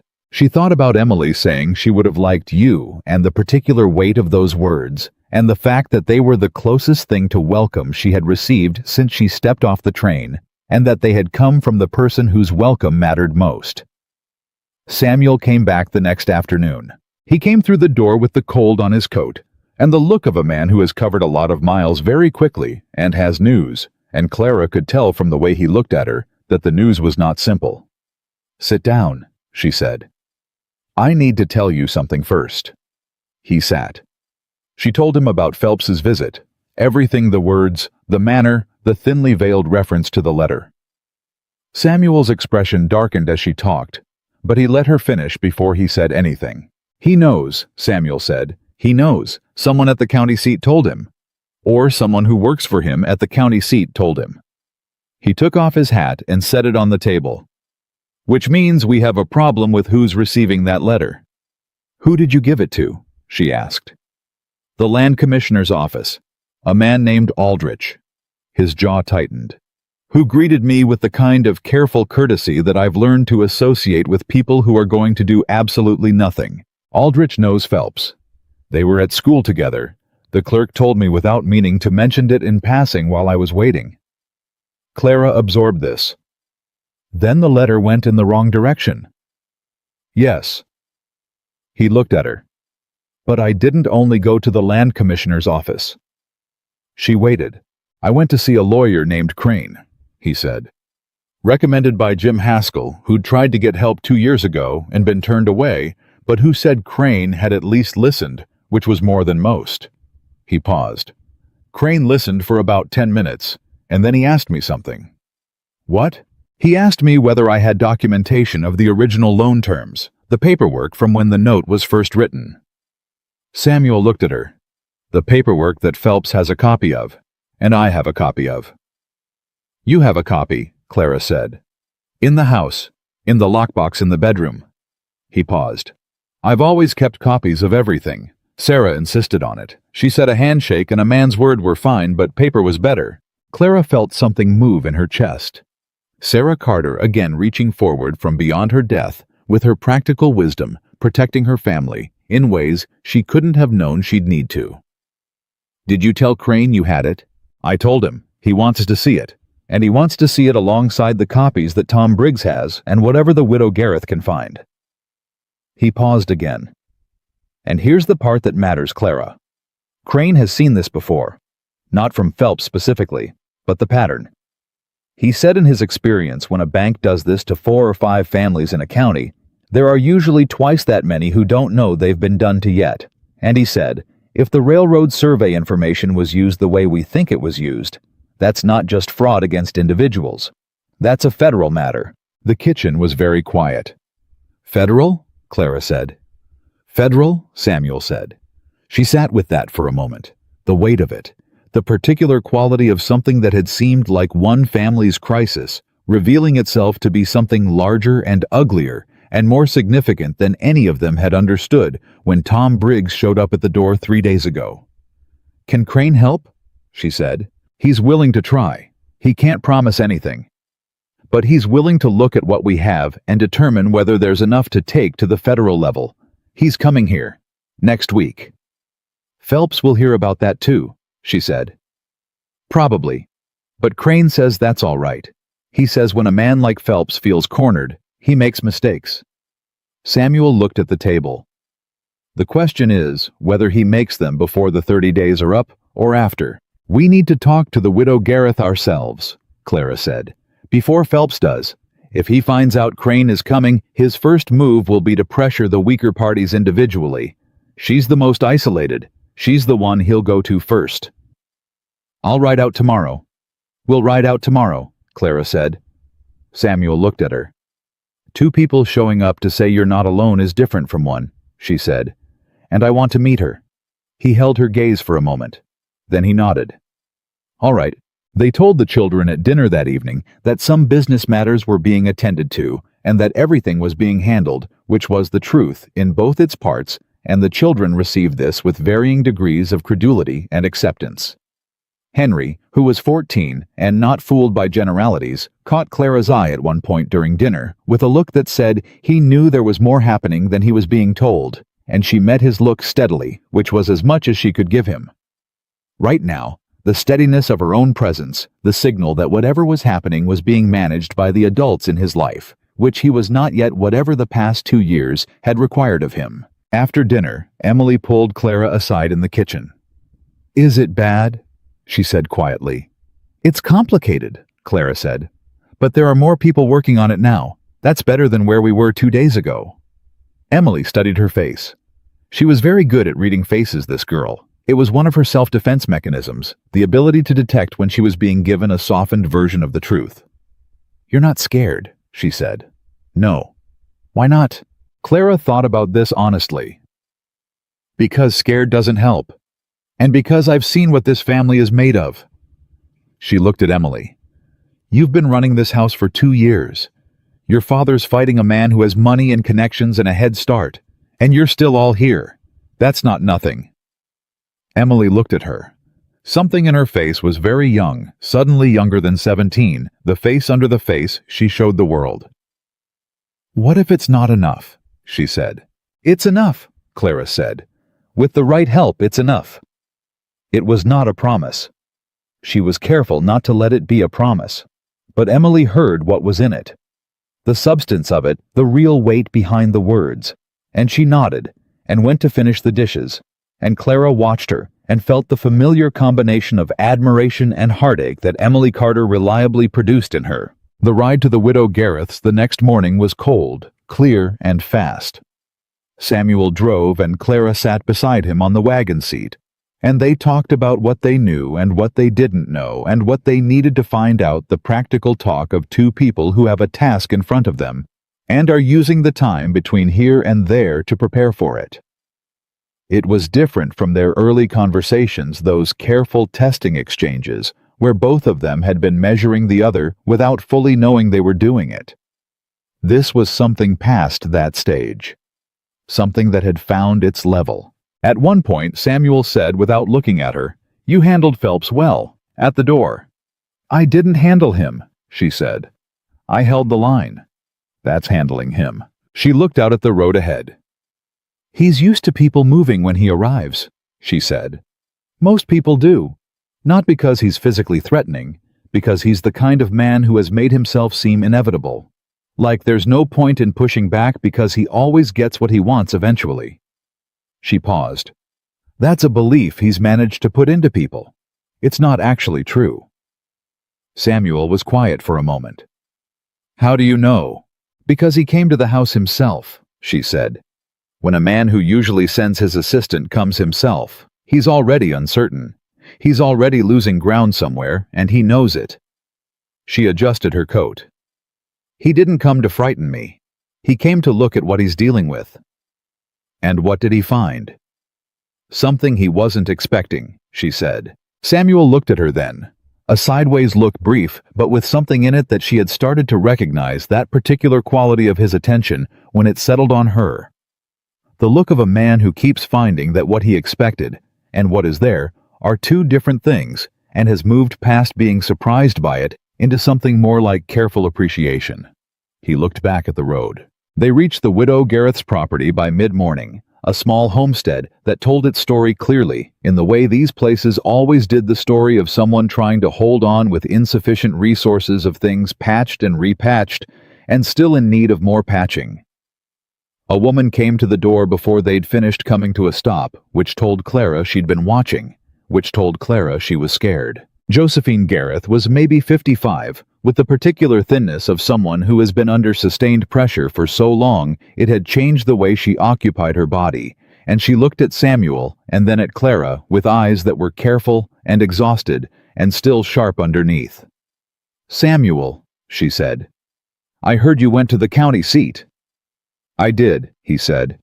"Can we come in?" She stepped back to let them in, and Samuel introduced Clara, and she looked at Clara the way people in crisis look at someone new, measuring, rapidly deciding whether to invest hope or withhold it. They sat at her kitchen table, and Samuel told her what he'd found, and what Crane had said, and what the plan was, and she listened without interrupting, which was the listening of a woman who had been waiting for a long time to hear something that was worth listening to. When he finished, she was quiet for a moment. Then she said, "My husband's papers." "Your papers," Clara said. "Your copies. Do you have them?" "I have some," she said slowly. "But you know what I told you, Samuel. The bank said there was a fire." "Crane says that doesn't matter as much as Phelps thinks it does," Samuel said. "He says what matters is the pattern. Whether what happened to you matches what happened to us and to Tom and to the Haskells.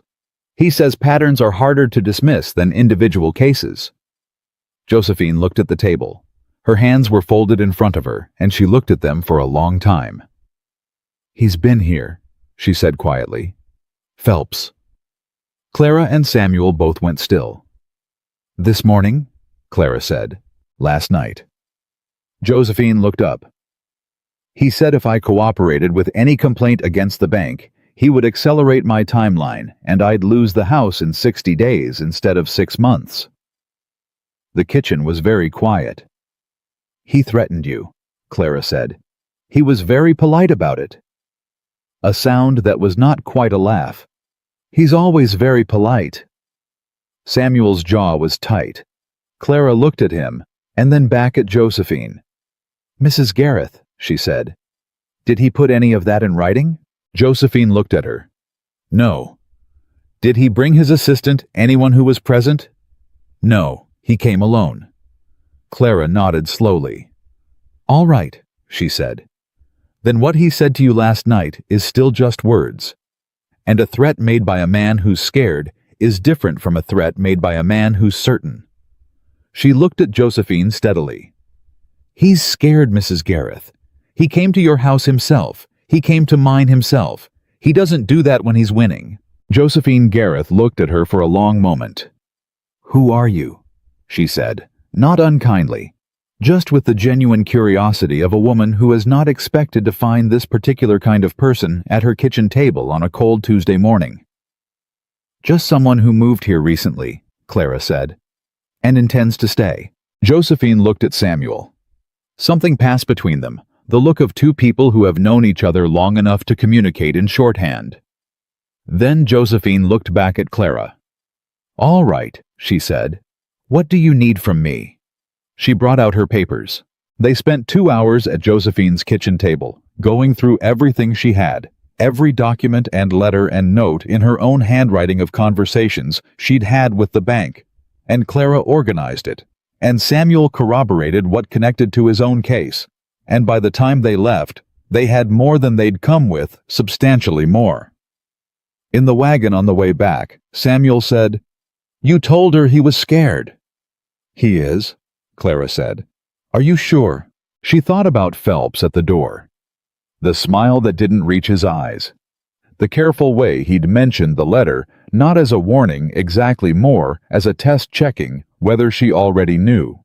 The fact that he had come himself twice to 2 different properties on consecutive days when his entire approach to business had presumably been to do everything at a remove. Yes, she said. I'm sure. Samuel was quiet. Then, Crane comes Thursday. I'll have everything organized by Thursday, she said. He looked at her sideways. You're planning to be in that meeting. It was not quite a question. Unless you'd rather I wasn't, she said. He turned back to the road. No, he said. I'd rather you were.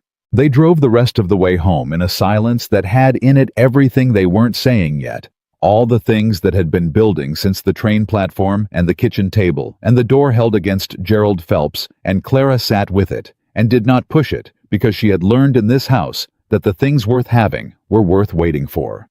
And she was above everything else a patient woman. The ranch appeared ahead of them with its lights going in the windows. She looked at it and felt what she always felt now when she came back to it after being away from it even briefly. Like arriving somewhere, like coming home. Crane arrived on Thursday morning in a black coat that had seen better decades and with a leather satchel so full it didn't close properly. And he shook Samuel's hand and looked at Clara with the assessing eyes of a man who has learned to form accurate first impressions quickly, and said, You're the one who wrote the letter to the county seat. My husband and I wrote it together, Clara said. The structure was yours, Samuel said. I gave her the facts. Crane looked at her a moment longer. Good structure, he said. Sit down. Let's see what we have. They sat at the kitchen table, the 3 of them, and Clara laid out everything she had organized over the past 2 days. Not in a stack. In order. The original loan documents, the correspondence from Phelps, the accelerated demand letter, her own notes from the conversation with Josephine Gareth. The timeline she had reconstructed from every document and every date she could establish. She had stayed up until 2 in the morning for 2 nights running to build that timeline, and it was clean and precise, and told a story that was very clear once you could see all of it laid end to end. Crane looked at it for a long time without speaking. Then he said, How did you do this?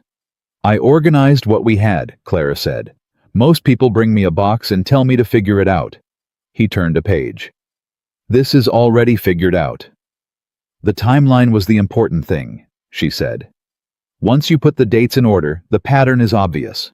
Samuel was watching her. She could feel it the way she'd learned to feel his attention, the particular quality of it, distinct from other people's attention. The pattern is more than obvious, Crane said. He sat back. Mrs. Carter, what you have here is evidence of coordinated fraud executed across a minimum of 4 properties using information that was not public at the time these decisions were made. He paused. The question has never been whether Phelps did this. It's been whether anyone could prove it. He looked at the timeline.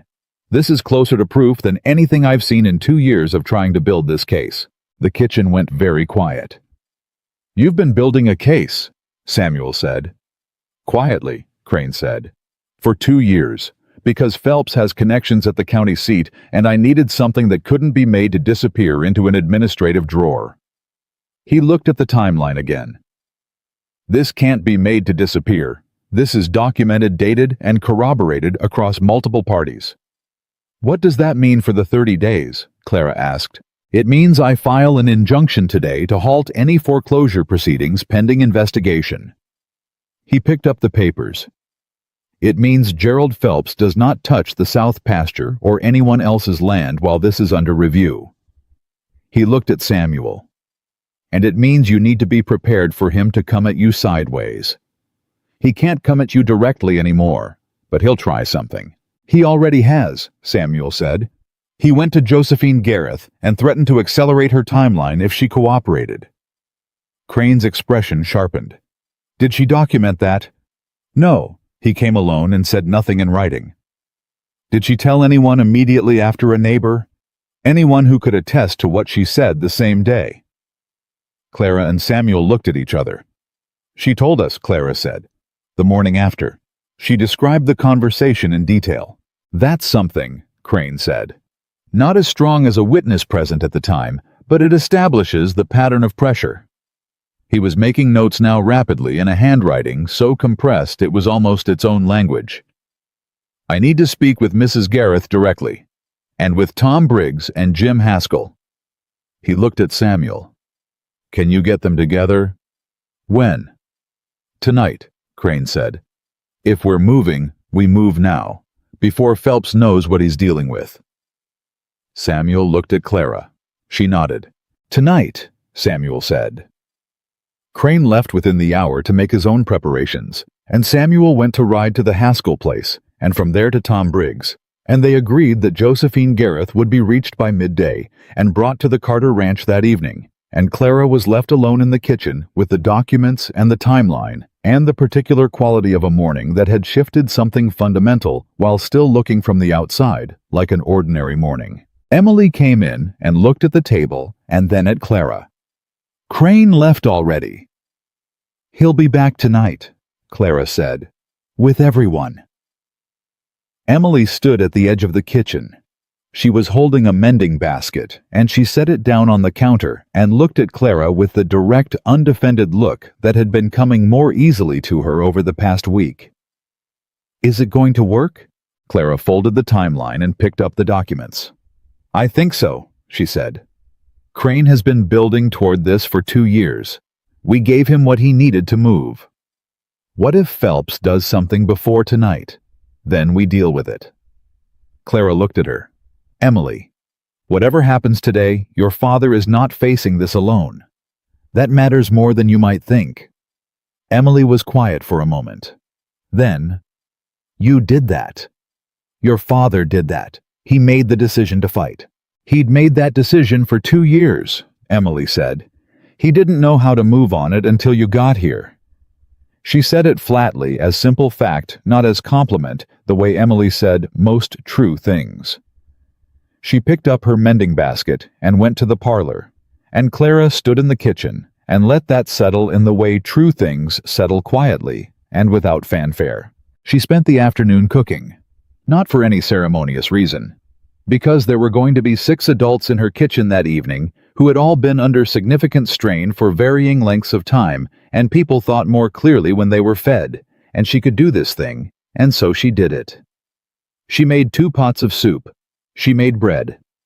She made the apple cake that James had told her his mother used to make on occasions when the family needed something good to hold on to, and she had asked Emily for the recipe, and Emily had given it to her without hesitation, and she made it exactly the way Emily described, and when it came out of the oven, Emily stood in the kitchen doorway and looked at it, and then looked away quickly, but not before Clara saw her face.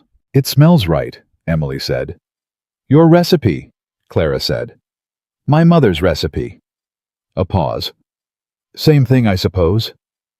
Clara put the cake on the cooling rack and did not say anything, and Emily went back to the parlor, and the house smelled like Sarah Carter's apple cake for the first time in 2 years. They arrived in the early evening.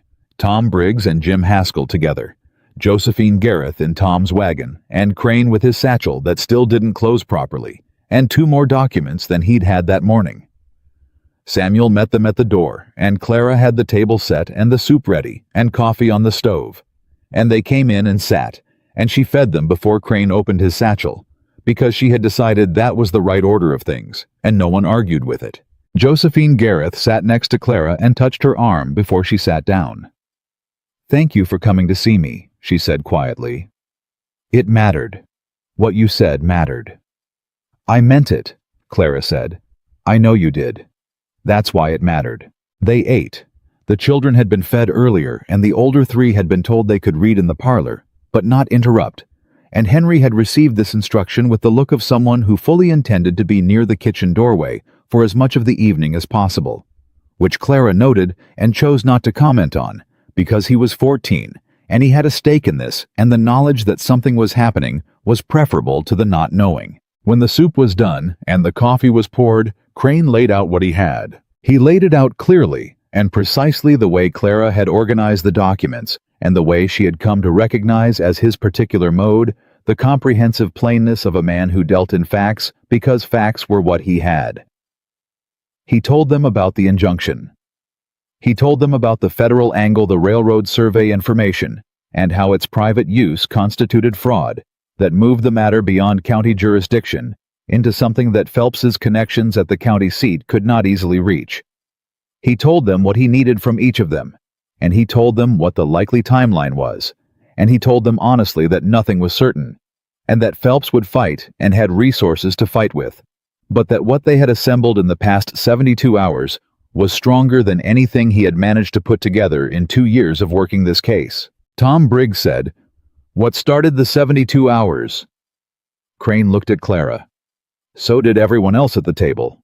"The letter," Crane said. "The letter to the county seat, and then Mrs. Carter identifying that the county seat contact was compromised and redirecting." He paused. "And the timeline. The timeline is what changed the shape of this." Jim Haskell looked at Clara with a look she recognized, the look of a person revising an assumption they hadn't known they were making. "You've done this before," he said. "No," she said. "I've just been paying attention." Josephine made a sound that was definitely a laugh this time. Crane went back to his documents, and they talked for 2 more hours, working through every detail, every question, every concern, the practical, logistical work of people who have decided to act and are determining how. Samuel sat at the head of the table and ran the meeting with a quiet authority that Clara watched with something she did not have a tidy name for, the particular feeling of watching someone come back into themselves, of watching a man who had been pulled sideways by 2 years of grief and pressure and isolation find the level ground under his feet again. It was nearly 10 when they began to leave. Josephine was the last one, and she stopped at the door and looked at Clara with the look she'd had at her kitchen table, that genuine, undecorated curiosity. "I asked you who you were," she said. "Back at my place." "I remember," Clara said. "You said you were just someone who'd moved here recently and intended to stay." Josephine looked at her steadily. "I think that was the understatement of the year." Clara smiled. "Good night, Mrs. Gareth." Josephine smiled back, the full, real smile of a woman who had not had much occasion for it lately.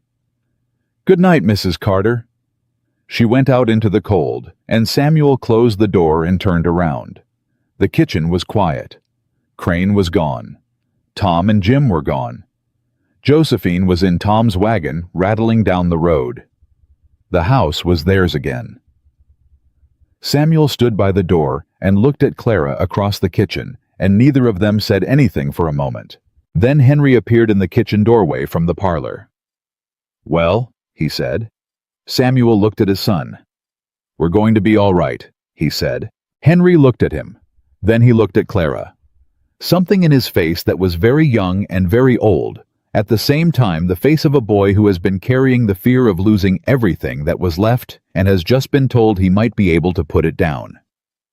He nodded once, the same single nod Samuel gave when he had decided to believe something. "Good," he said, and went back to the parlor, and went. Samuel looked at the doorway his son had just walked through.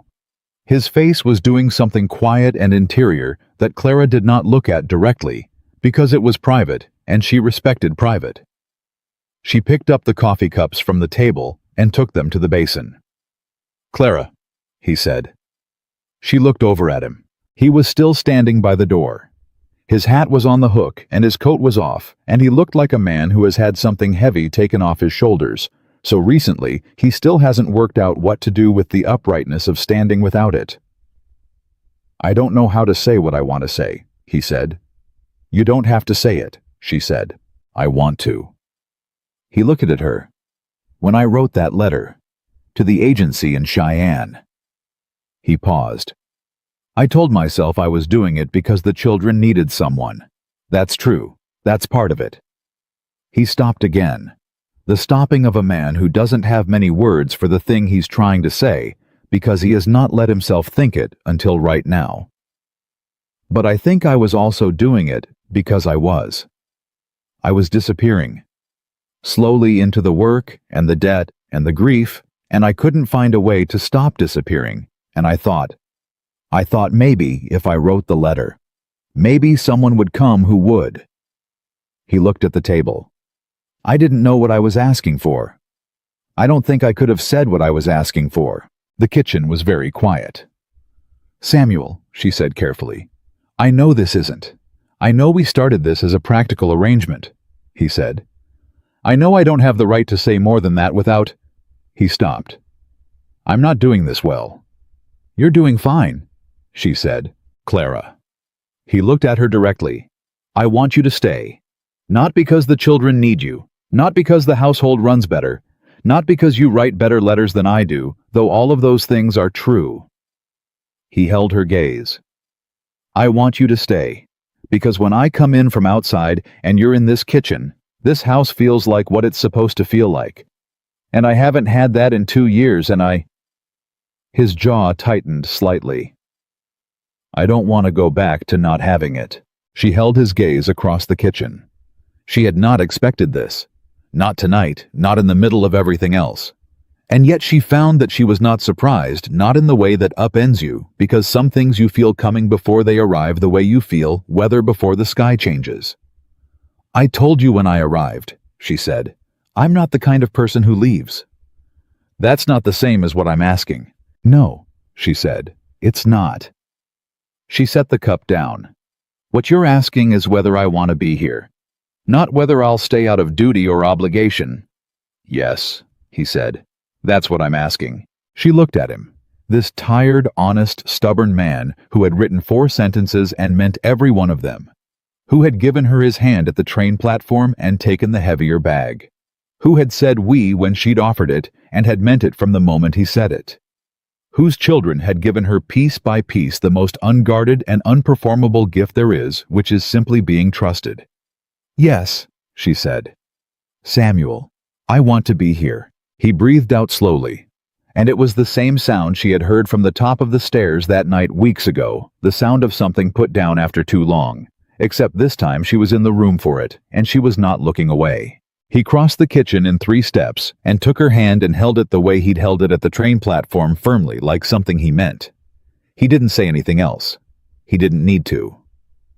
She looked up at him, and he looked down at her, and the kitchen was warm around them, and the house was breathing its steady breath, and somewhere upstairs, Noah was asleep, with his fists curled around whatever he was dreaming, and Anna was following someone through her dreams 3 feet behind.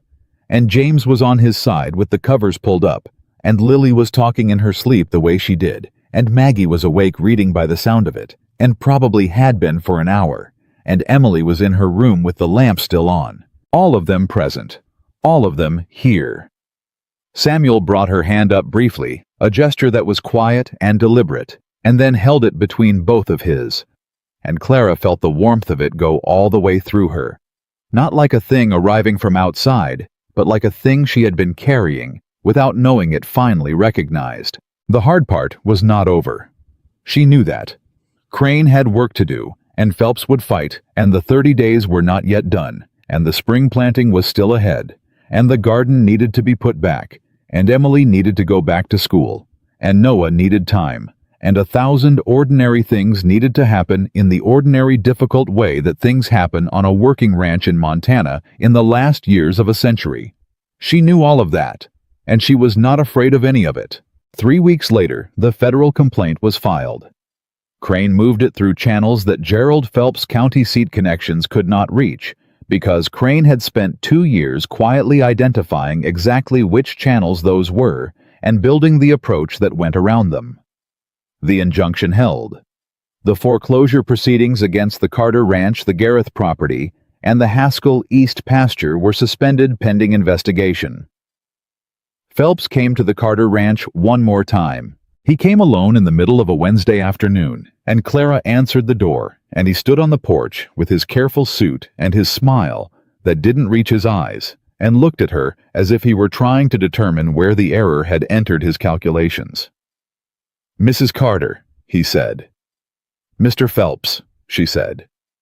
"I wonder if we might speak directly," he said, "without lawyers and letters and county officials, just plainly." "All right," she said. "Speak." He looked at her. The smile had become something more effortful, now the smile of a man holding an expression in place against pressure. "I want you to understand that none of this was personal," he said. "Business decisions are business decisions. They're made on numbers and projections and what the law allows." "I know," Clara said. "Then you understand there's nothing to be gained by." "I understand that what you did was fraud," Clara said very calmly. "I understand you used information that was not public to execute a scheme against families who trusted your institution, and that you then attempted to silence the people who might expose you. I understand all of that clearly." She looked at him. "And I understand that the people you did it to have better documentation than you expected, and a lawyer who has been waiting 2 years for exactly this." His face had gone very still. "I also understand," she said, "that this is the last time you'll be coming to this property." She held the door. "Good afternoon, Mr. Phelps." He stood on the porch for a moment longer. Something moved through his eyes, an adjustment, a final reassessment of a situation he had been confident he controlled and had discovered he did not. He put his hat on his head. "Good afternoon, Mrs. Carter," he said. He walked back to his horse and rode away, and Clara closed the door and stood in the entry hall and listened to the house around her. Emily came out of the kitchen. "Was that Phelps?" "Yes," Clara said. "What did he want?" "To see who he was dealing with," Clara said. She moved toward the kitchen. "He knows now." Emily looked at her for a moment. Then she said something she had never said before, not in the 6 weeks since Clara had arrived on the Thursday evening train with her suitcase and her sewing bag and her 4-sentence letter. She said it simply and directly, the way Emily said all true things. "I'm glad you came," she said. Clara stopped. She turned and looked at Emily.